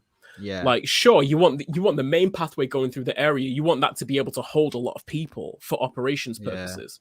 But like at the same time, like you want it to feel quaint. You want it to especially with a theme like this as well. You want it to feel quaint. You want it to feel cute, like sort of like tucked away, hidden away in areas and in certain places, like and if they stay true to, and this is my big hope for the area, if they stay true to the master planning that Eurovision has provided them, then I think this area will work really well for them. I think it's going to be effective in what they're trying to do, and like judging by like from like vague memory of what I remember seeing in terms of the buildings being like almost finished, not all of them, just some of them, like being like, you know, like that their identity has been defined over there. Like I'm interested to see what this is going to look like. I'm interested to see how it's going to feel. I pretty much like it's like I'm probably going to end up back over there next year because it's so fucking but that's so fucking cheap. So like I can't rule it out. That's not saying much though, mate, because it feels like, I think even if they got like a new bin, you'd find an excuse to go over there to see a new bin. I mean, like it's not like my number one coaster is over there or anything. No, it's not not at all. So, right? I mean, like, what are your thoughts, Marcus? What are you thinking? Yeah, Marcus, you've been to Energylandia as well, haven't you? So. Yeah, I mean, it's good. It's really good to see the park going away from what it was when it opened, because you'll know, Mikhail, from when you went. The whole, apart from Hyperion, the whole sort of first body of the park that was built feels really sort of amusement parky. And then the bit that they've built across under the underpass, essentially, is they're going down the heavy theming. So it does look really good. And I really like it. I went in like September of last year, and me and Lucy saw all this red track for this Vekoma mine train laid out in a backstage area, but we didn't think much of it at the time because it wasn't even announced. I would have taken a photo or put it on my story if I actually thought I wasn't going mad. Part of me thought it was a coaster that was being removed, but I just didn't know. So it's mad to see it become what it is. I just hope that the mine train is themed well, because after you've done Big Thunder, which is probably which is probably one of the best. Well, it definitely is one of the best themed mine trains out there. It set the bar for mine train. Which one have you done? I've done Florida and Paris, is like incredible. So good. I've never been to Paris. Like, I need to go, man. I need to get over there at some point. Yeah, maybe this winter. There's no excuse for that. That's unacceptable. It's just to me. I don't know, man. Like I've always like I only ever went to any Disney park for the first time was last January. So like January last year, sorry. And I always wanted to save my first Disney experience to be Florida, because when I was younger, that was the one that I always just wanted to go to. And I just every time I was tempted to go to Paris, I was like, is it just going to be like a kind of a diluted version? I kind of know now that it's his own thing, because like the architecture, after watching the Imagineering story. After watching that, I can tell like how much time and money went into making that architecture look like a lot more like fitting into France, and it just looks like awesome. It looks really nice. It's got like its own kind of vibe. So now I've done Florida, I'm really, really keen to go and do Paris. So and it's very easy to go and do, really, isn't it? It's not even Paris's Big Thunder Mountain is the best one I've done for sure. Haunted Mansion is like probably my favorite. What closest to being my favorite attraction at any Disney or any of the Disney resorts. So I really want to do Phantom Manor, because that looks really cool. It's got some differences in there as well, and it looks. I just like the fact that that's like the facade is so much more spookier than the others. I really like that. So I'm really looking forward to going out there. Yeah. I forgot to sorry, before we go on, right? I forgot to say this because I just saw these on my desk. So what? Can anyone guess what these are? Oh yeah, are they for the Lego fireworks show? Yeah, man. Wow. No, man went to a techno rave and stole them from the DJ. You can't fool me. Mate, my mind was blown. I'm guessing you've done Legoland fireworks, Marcus. No, I haven't. No, you haven't, right? These glasses turn the fireworks into Lego bricks, man. Like they legit. I mean, I've seen those glasses before at Christmas. They sell them in like garden centers, but not for like Lego. They turn the fireworks into actual like Lego bricks, so it looks like all the fireworks in the sky are like just Lego bricks exploding. It's a really, really cool effect. It's really simple. I think it's just the way that they're shaped. But it was really, really cool when I did Lego fireworks. First time I'd ever seen it, and they were just like, because basically they handed them to me and was just like, put these in front of your camera, the 3D glasses, and I was like, the 3D glasses are not going to work in front of like my camera. That just didn't work. And they were like, no. And they're not 3D glasses. They're just like, they've got like a pattern on them to make it just look like bricks. So it did work through the camera. But yeah, like I was just wanting to give a shout out to that because I didn't realize that Legoland did that. If you want to be Kanye West, just say that. No, bro. I want to be Travis Scott. Oh no, shit! I can't say that now. Can I? Like... Oh god, Jesus. Let's not. Anyway, no one's that guy. Not right now, anyway. Anyway, what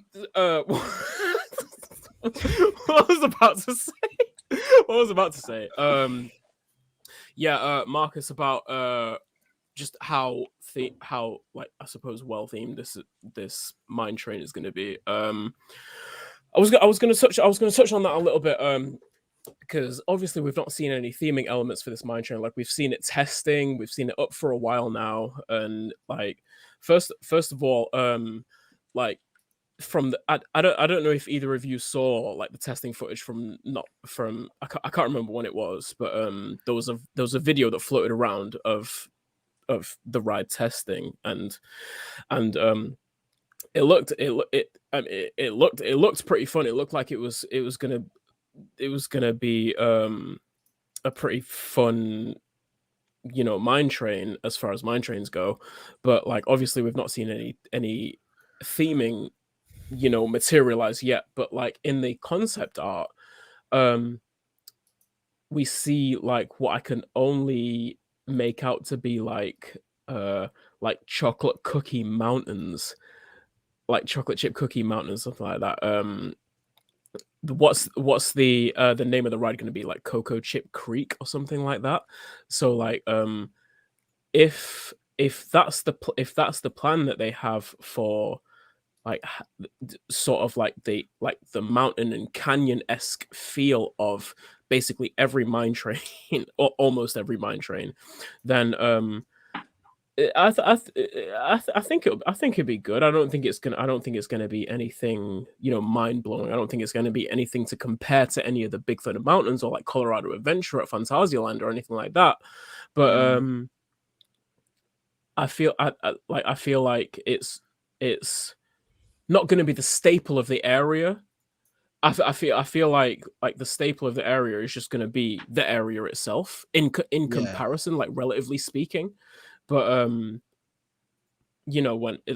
when and if and when this thing gets themed up to what is parallel to the concept art provided by Eurovision, I think it'll just be a nice like complementary piece to the rest of the area. I don't think it's going to be that one thing that you look towards when you enter into the area, or like see it for the first time and be like, right, we're going there. Do you get what I mean? Does that kind of make sense? Yeah. I don't even know if it will be that visible.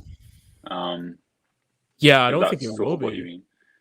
Because like in some of the concept art, like it's behind like the main buildings. Like you see like a general office and then like some other buildings in front of it.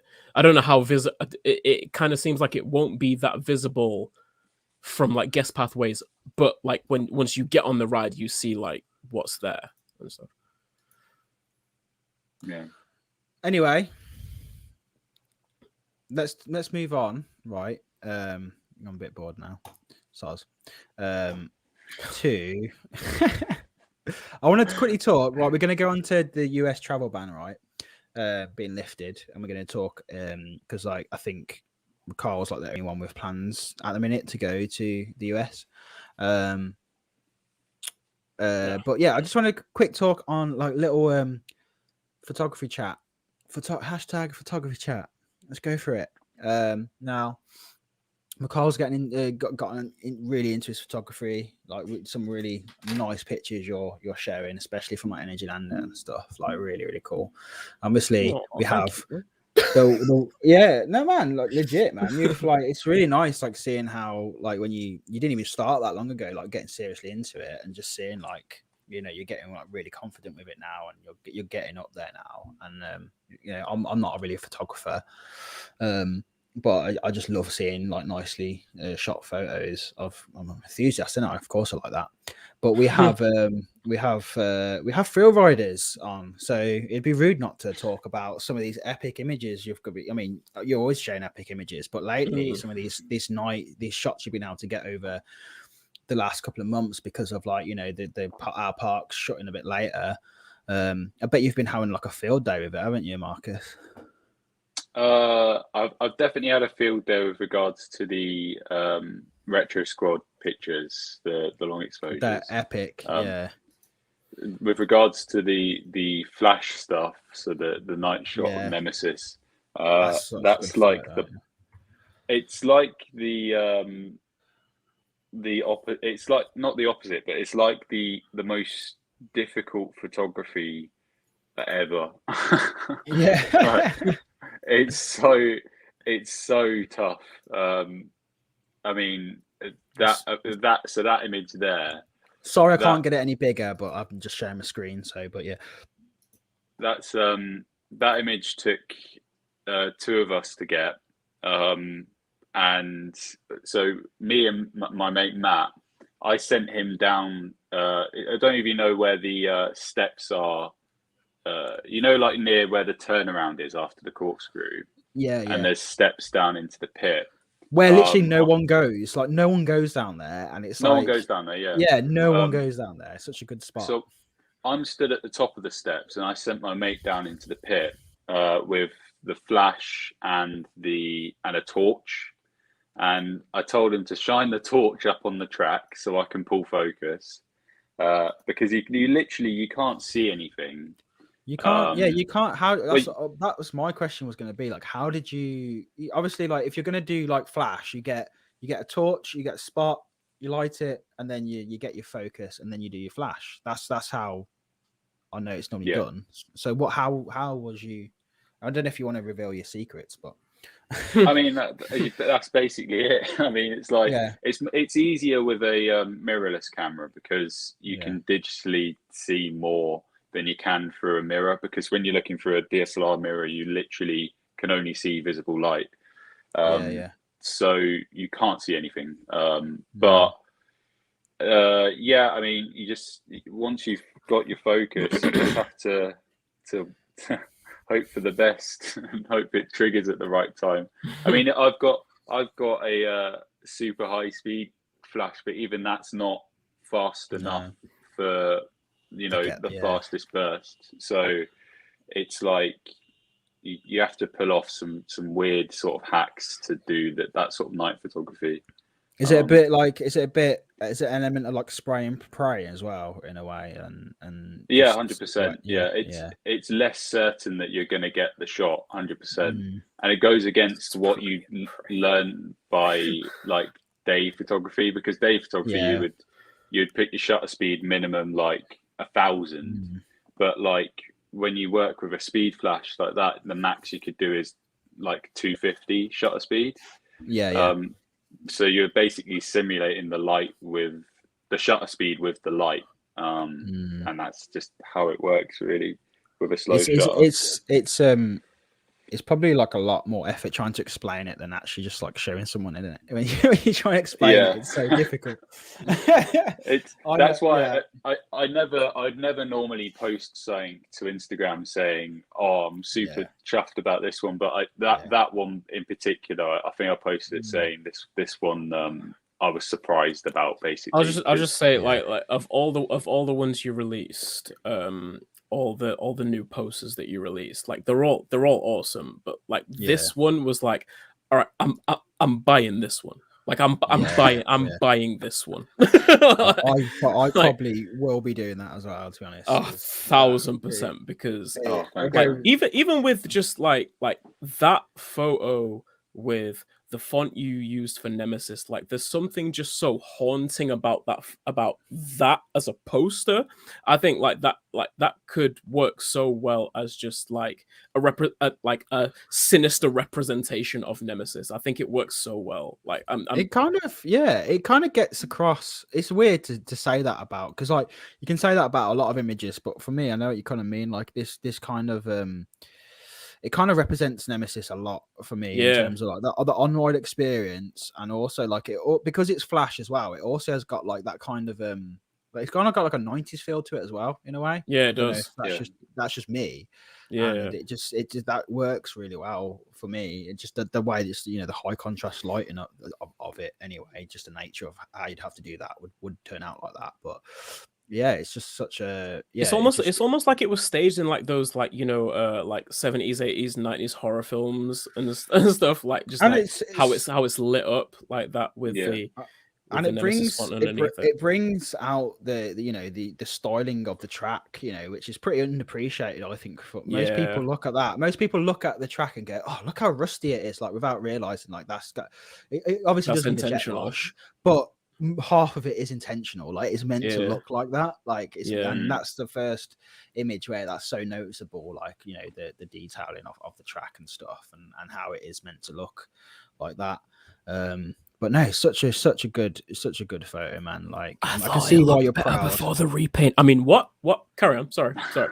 I don't know. I disagree. I disagree, man. I did think that to begin with, but it definitely has grown on me a lot. If I'm honest, yes, yeah. To me, it does look good now. It does definitely look good now. Still, yeah. So it's good, and that photo as well. It's like. That's just mad. Yeah, I mean that's the contrast, isn't it? Day and night. Yeah, like that just such a good. I love that photo as well. just in the trees and stuff. Like, oh, yeah, so good. But we're just gonna perv over some of them. Oh, what the hell is that? Get that off my screen. No, for real. That is a nice photo though. Look at that. That is a really nice photo. And it's I'm joking. It's a good coaster. I just joke around. So these are some of the, obviously these ones are so sick as well. This is why I kind of like want these to stay, just because I just think they look so flipping good at night. Like they transform like the areas at night, like seeing Mixtape at night and Funk and Fly as well. I thought, especially Funk and Fly, that lighting on that brought Forbidden Valley. Really cool. Yeah, it was so nice. But let's check out. Oh yes, look at that. Oh, yes. Oh yes. Oh yeah. I feel uncomfortable. even that shot though is so fucking sick, man. Like, yeah. Yeah. That was the same complications. Yeah, I can imagine. But yeah, so obviously, so if people want to go and buy these prints for Christmas, for gifts, or the gift to yourself, is it just what's your website? I've just launched a new Teespring store, so it's so lovely titled Coaster Posters. So you can get your favorite coaster on a poster. I love it. You think I'm doing PR speech or something, but yeah, there they are. I mean, that's it at the moment. Yeah. But I love it. I'm not really selling it, am I? No, but you're not gonna. It's hard to because you're a really humble guy at the end of the day, and you know what I mean. Like you're not one for people. You're not one for being like, oh, everyone's got to go and buy. But the thing is, people ask for it.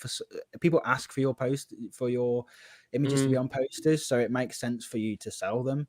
And you know everything helps, doesn't it, really, if someone genuinely wants to support you as well. It's such a good way of doing it. And I was going to say, like, it was a really surreal experience when I was at IAPA in Barcelona, and I went in there, and the first thing I saw when I walked through was like all the Fun World magazines on the rack, and it had your photo right in front of it. And then I flipped it and there's on the second page, there's I think it's the second page, there's me on Cyclonator. Because Marcus organized a day for us to go and do these shots for, especially for the Fun World magazine. Really good day. So you're telling me, Marcus, you're telling me, if I'd have, because you messaged me to see if I could come down to that day, didn't you? If I'd have come down, I would have ended up in some magazine in Barcelona. Could have, because a lot of people could have. It was if they had used the image. because the nature of Cyclonator is it spins, so it depends what side it spins when it gets you. So it's pretty. That was the thing.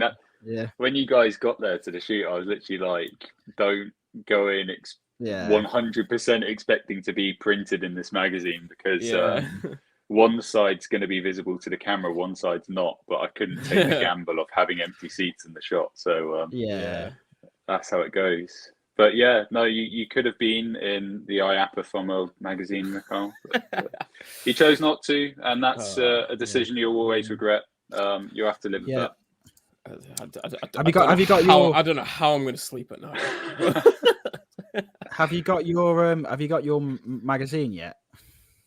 Yeah, I've got a copy finally. I've got it over here. I won't get it. Yeah. But I mean, you can if you want. If you want to get it, you're more than welcome to. I didn't even spot you in it. I didn't even have like a proper good look in it. Basically. Yeah, if you look on, I think it's the contents page. I think that's where Cyclonator is on it. I'm pretty sure. I'm kind of like on the edge of it. So, look, it's all protected. It's all in its plastic wrap. Where's your white gloves, man? You got to like. No, I'm taking a risk here. Take care of your shit, sir. So right on the corner, I think. Joe spotted there's me. your face. I'm almost glad I'm not in this magazine anymore. I didn't spot it. Joe spotted it because I had it for ages and I was like looking through it, and then Joe was like, "Oh, you're in this, you know?" And I was just like, "Am I?" Where am I? Yeah, there I am. The side with my blue mask on. Yeah. God, this is really weird. Yeah, there's me. There's me in the You're looking a bit windswept. Yeah, yeah. The thing is, the funniest. He said, "Yeah, I am. Yeah, I is." Yeah, man. The one thing I remember on Cyclonator, I was thinking the whole time I had to concentrate so hard not to look at the camera, because you know, like when you're spinning, you're just naturally looking around you, and Anis was spinning. I was like, okay, just don't look at the camera, and then I just have to like quickly look away, like when you're getting past like that. But I bet you had a lot of people just still looking into the right. Oh yeah, yeah. 100%. I literally said before the ride, like, don't look at me, please. And then I look at the shots again. And it's like a million eyes. Everyone's just like,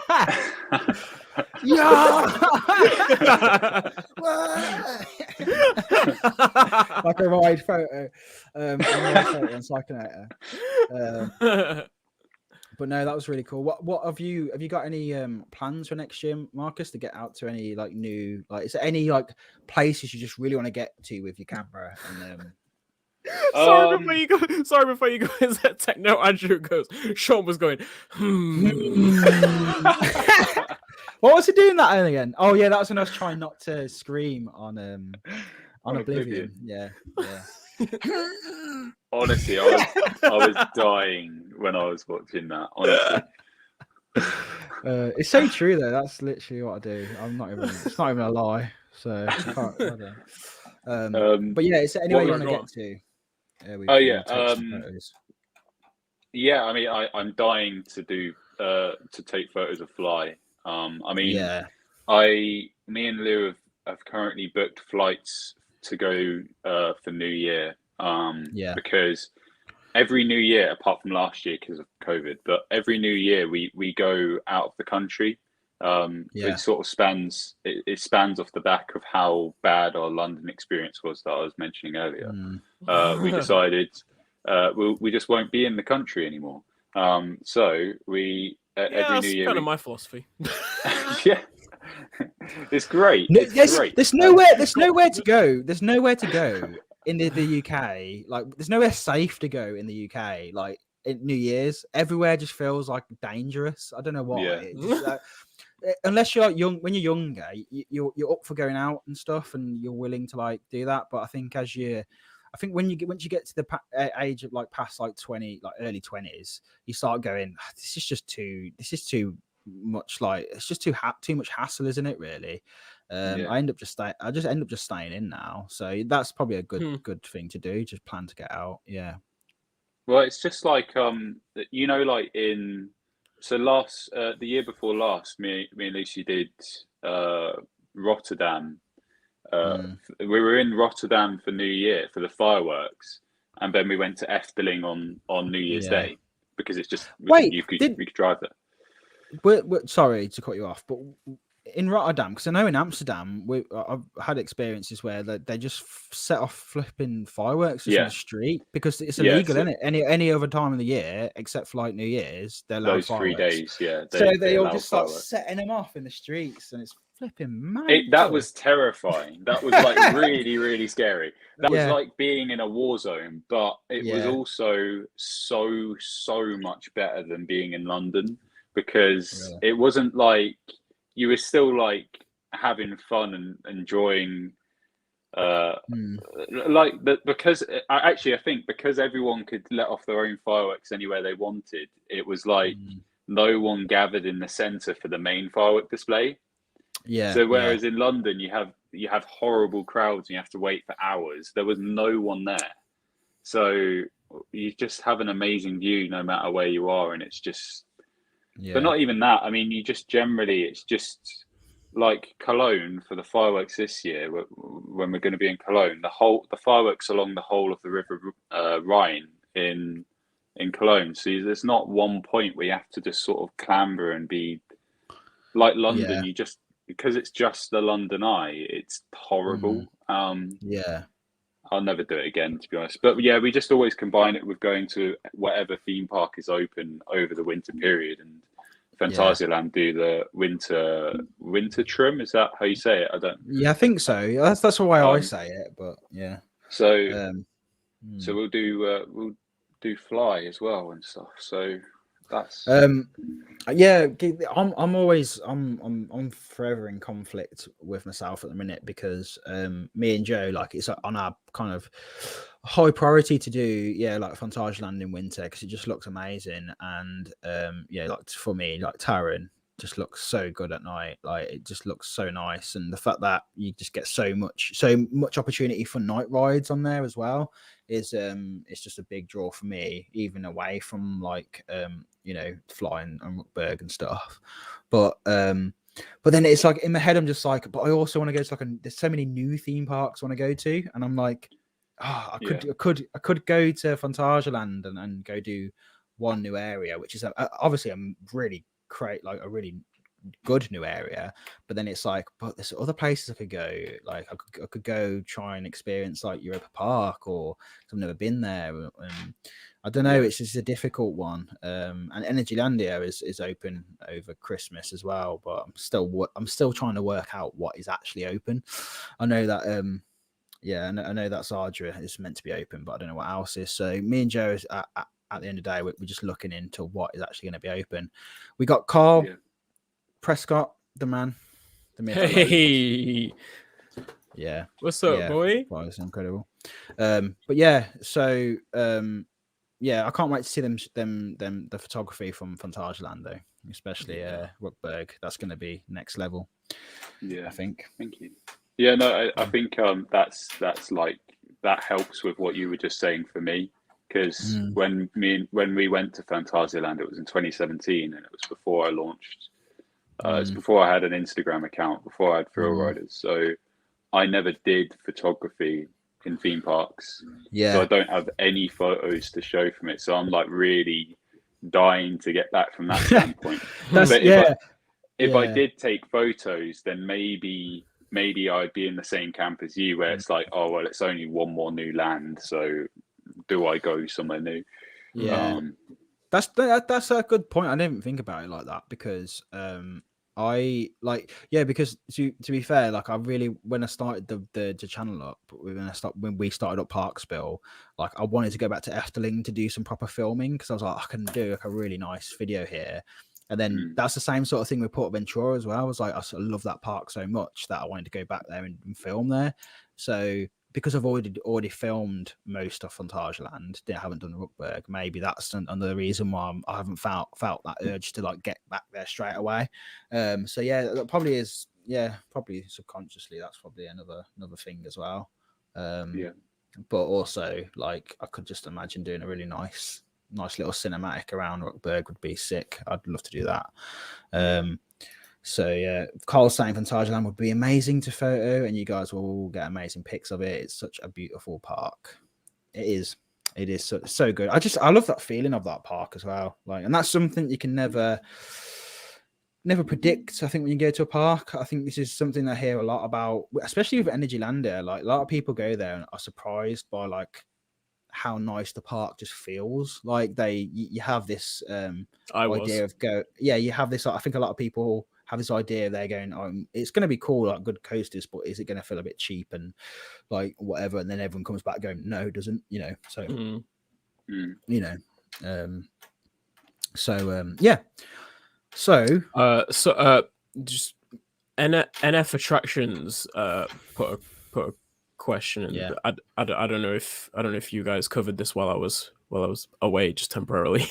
What's the best way to capture rides with lighting packages? As in like a ride that has lights on it, like I'm guessing so. Yeah, I guess so. Whether it be like spotlighting on on the track or track structures, or like like trace lighting, like some rides like Hang Time at Knott's Berry Farm have that monster Adventureland, like others like that. Yeah. See, the thing is like, even if they had like the most powerful colored lights lighting up the ride, they wouldn't. When it comes to camera terms, they would be pretty weak in comparison to what lights required to go into a camera sensor. So like, it's still probably going to be a case of long exposing, or like if you wanted to do a still frame, it's like you could long expose the rest of the image and then still frame and merge the two. And this is why night theme parks is the most difficult thing. It's difficult. You're talking about high speed, which requires light, and then nighttime, which is typically no light. So it's like you're kind of at the mercy of what lighting the park has there surrounding. And if rides aren't lit up like to a certain point, then you're kind of stuck. In my experience, anyway. There's probably creative ways you can get around it, but just like going off of from like a video perspective, sometimes parks can put like sometimes lighting packages can be a hindrance to me for capturing stuff, because you can just end up like with real strong hot spots in some parts of the train, and then like if I'm messing around with my ISO, because you know that's all, I can't really mess around with shutter and stuff, because you know I'm always shooting double the amount of shutter than what my frame rate is. Yeah. So I can only really mess around with ISO. So sometimes it's a bit of a hindrance for me. Because I guess in video though, it's sort of like the advantage of being able to use a lower shutter. Yeah. Because if you're shooting 25 frames per second, you've only got a 50 shutter, whereas for a still photo, you're talking 1,000 shutter. Unless you're whipping out the flash, which it's just it's difficult, isn't it? Yeah, I was gonna say, like, it's a different, like, people I think people confuse them two mediums, really, where they think like, they're kind of the same thing, and I get that confusion quite a lot with people asking me for like tips and stuff. It's just like, well, if you use this shutter and do it, I'm like, no, you're talking about photography. Like, I'm not a photographer. Like, talk to a photographer. Like, have this thing all the time with people. But yeah, go on. What was you saying, McCall?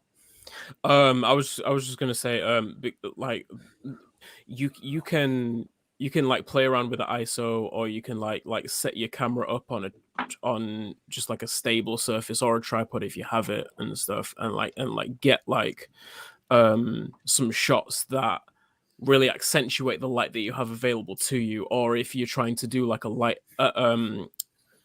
trail photo or a long exposure photo or something like that.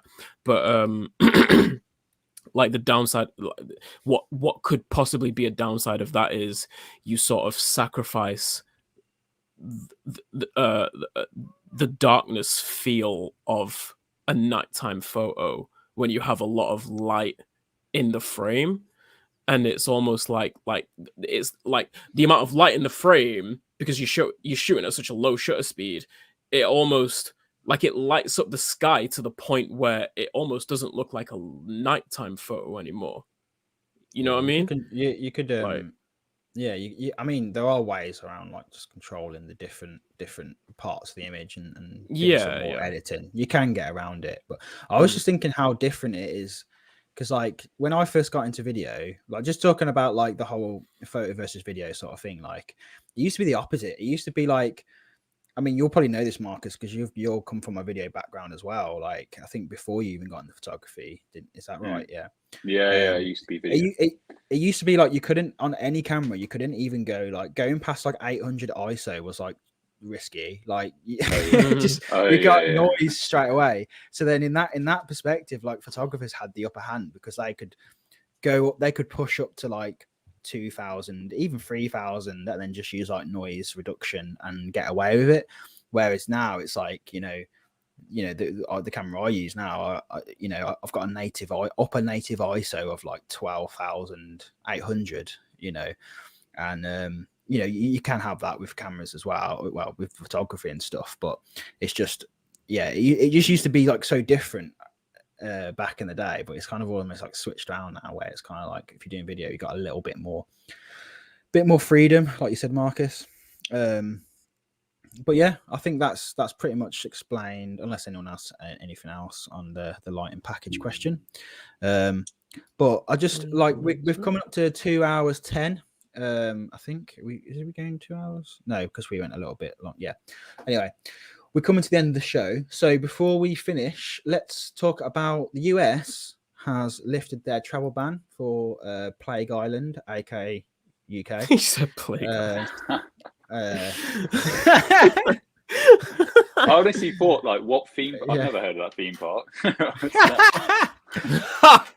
That's our theme park. What we live in. I was thinking earlier, like, I'm in a travel lodge. I need to remember I'm in a travel lodge. Like, people next door must think, what the fuck is he talking about? Like, the shit that I'm talking about in the room. Like, what are they talking about? So yeah, I'm just gonna talk a little bit quiet now. I just heard like a door slam. So yeah. So you know the quiet coaches on trains. Like people are on the phone just like whispering into the Oh man, I'm just gonna when I come off this call, I'm gonna be like well quiet in here now again. By myself again. Okay. Yeah.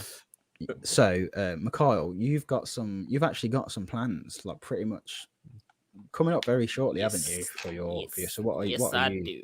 But, like, what are you up to? I didn't want to talk about it like openly too soon. I was just to be honest, I was just so paranoid about like talking about it too soon and then like, you know, something happening before the actual time comes of the trip and like it's all of a sudden, I can't do it anymore.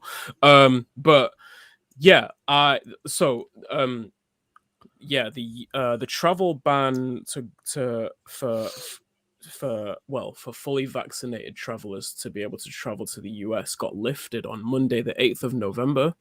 And I don't know if there are any countries that still can't, like people still can't fly from, but like a lot of them, they've basically shifted their sort of focus from like country to country to just, are you vaccinated? Are you not? Like, can you provide us a negative test? Can you not provide us a negative test? So that's opened up a lot of a lot of people from a lot of countries' ability to be able to fly to the US for business, for leisure, for, you know, to see family, to see friends, whatever the case may be. And your boy Mikhail is one of those people. and oh yes. So this has been in the works for basically the majority of this year. Like, I'm going to Orlando on Friday to meet up with the Drunk Riders and the Buzzed Bars, the Coaster Club Buzzed Bars. So I had to play that for you. It's appropriate. I condone it.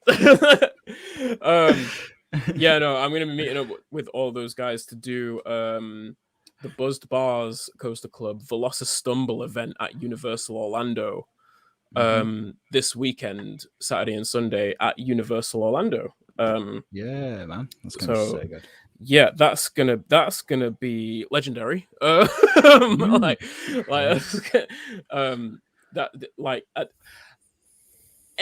Anyone who's listened to the Drunk Riders podcast pretty much knows how crazy they are and knows how much they like to drink. So you've been practicing for the last year in preparation for this. This is why you got into the Drunk Riders are a huge reason as to why I've gotten into craft beers and IPAs and like in India Pale Ales and all of those. And like they are. This sounds like Alcoholic Anonymous. The Drunk Riders started listening to his podcast, and I kind of it was just a slippery slope, man. Just fucking. I had one led to two led to 8. Like, oh, No, the punk IPA that led to Tiny Rebel, and then Tiny Rebel it led to Northern Monk, and it's now I'm just here drinking just strawberry cornettos in a fucking drink. Like, Brewdog was the gateway drug.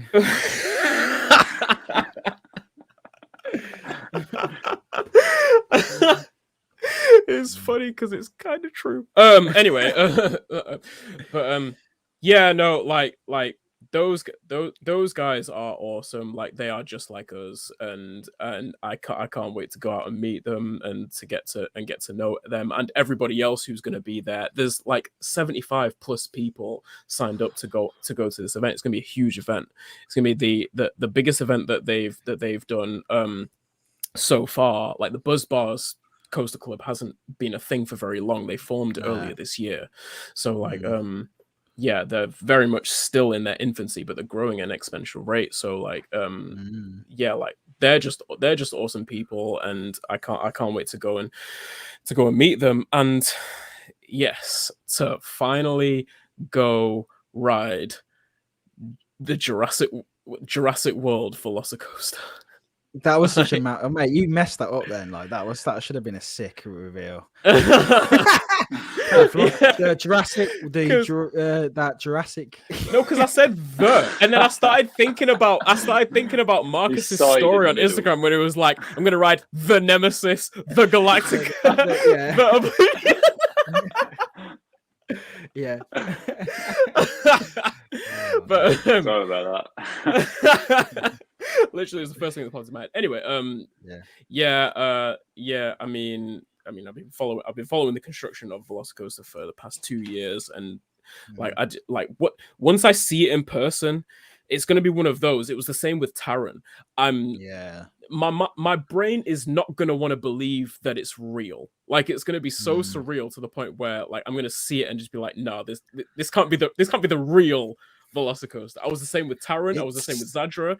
Like, yeah. But I don't know. I think like Velocicoaster is somehow, for me anyway, different, because that park anyway, it's never felt like incomplete, that park, and it's just mad that's just popped up. You know what I mean? And it's just it went up so fast. Thinking about how when I was there was like, it feels like a lifetime ago now, but it was 2020, so it was last year. Not January.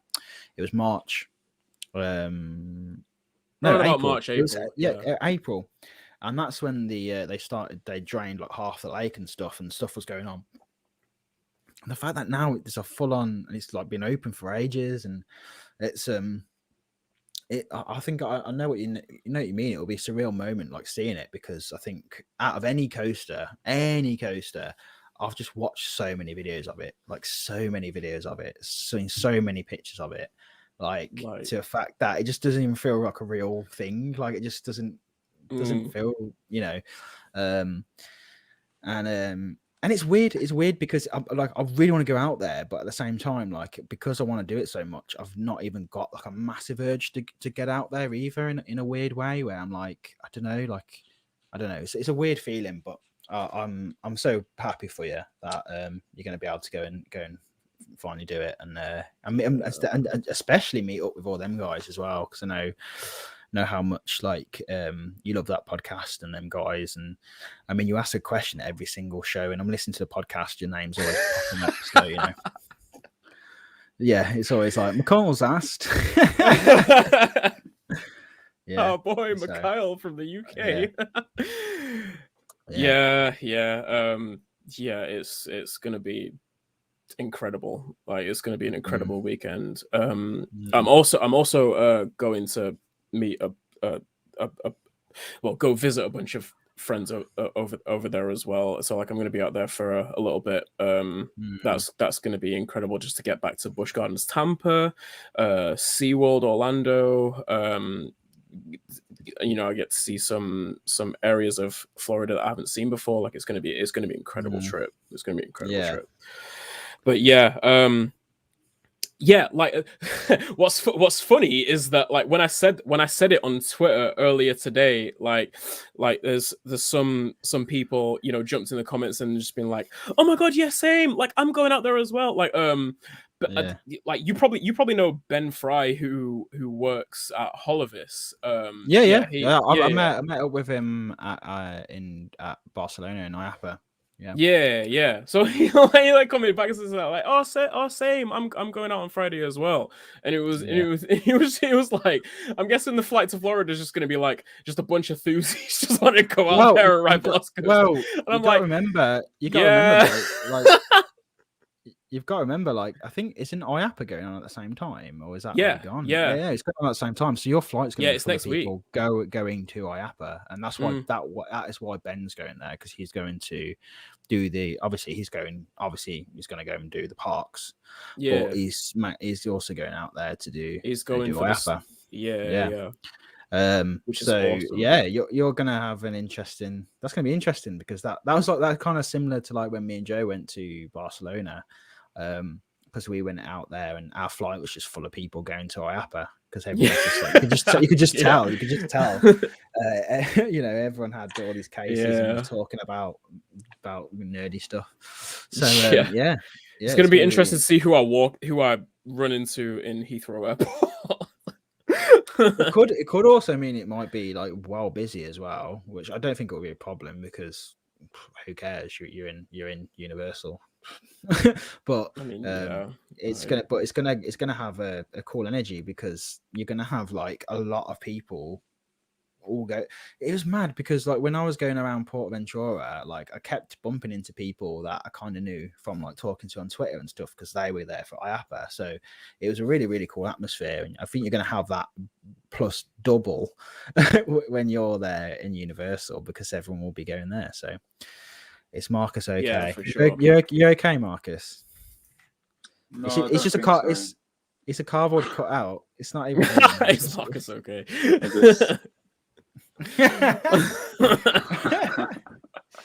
He's just vibing.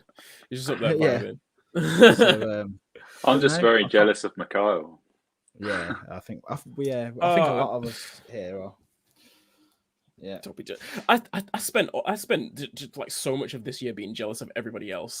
Like going to so many places. Like, I mean, it's almost like I get to the point now where I'm like, I kind of miss lockdown a little bit, because everyone was just stuck doing nothing, and now I've just got consistent like FOMO.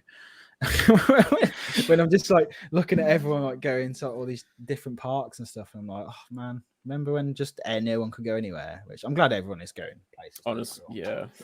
But also that FOMO is not. This I was saying this. I think I can't remember. I might have been saying this to you, Mikhail, a while back, but I was like, this hobby is like, it's an expensive hobby, right? It's expensive as fuck. It's an expensive hobby.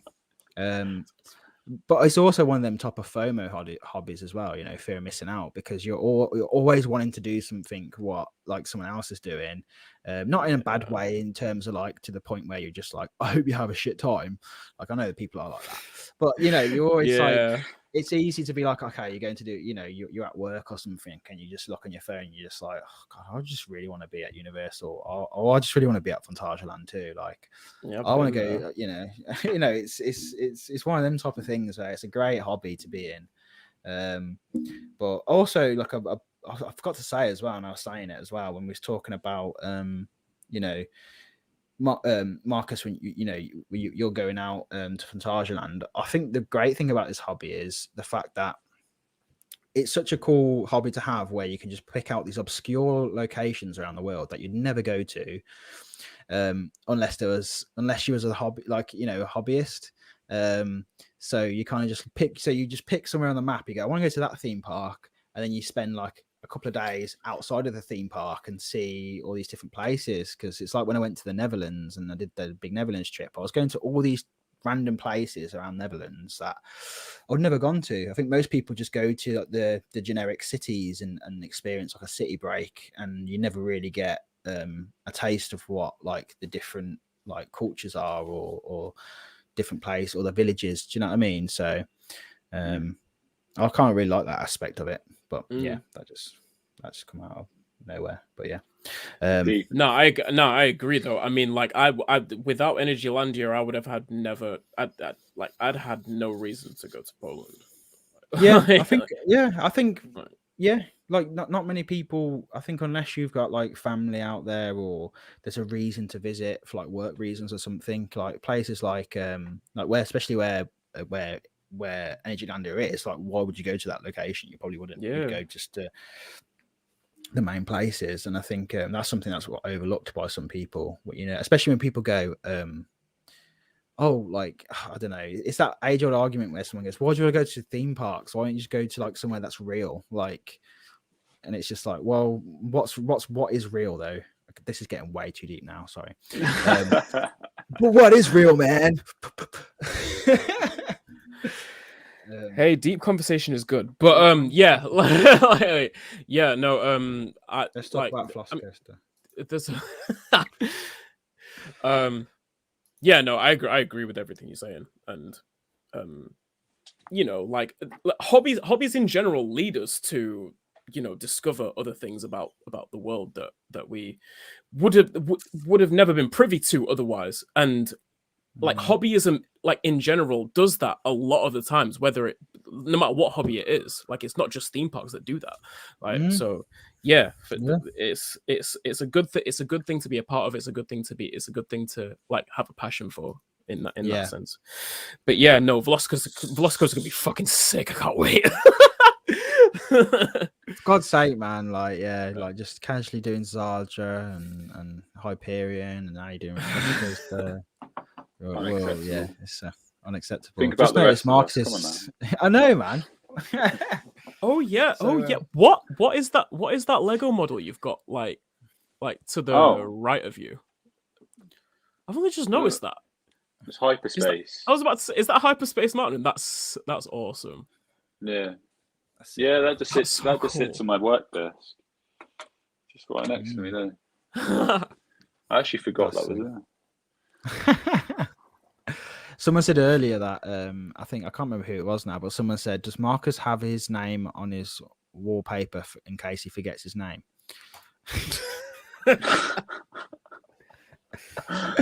That's like one of them boomer jokes where it's just like, you know, when someone has their initials on their wrist or something, and they're like, "Oh, forget in case," or your date of birth, like, "Oh, in case you forget your date of birth." Love it. Anyway, guys, I think we have reached the end. We forgot to do the stuff about. Oh no! Oh no! We've lost Sean. What did we forget to do this stuff about? I didn't go that quick. Imagine that. Just like, all right, guys. No, we've got to do this stuff about Cosmic Rewind, but we'll have to save that till next week. I know you're not here, Carl, but that's your own fault, mate. Sorry, I'm not. You're going to be having better times. So I will live. I will be okay. You'll be closer to it. Yeah. But no, thank you so much, Marcus, for joining us.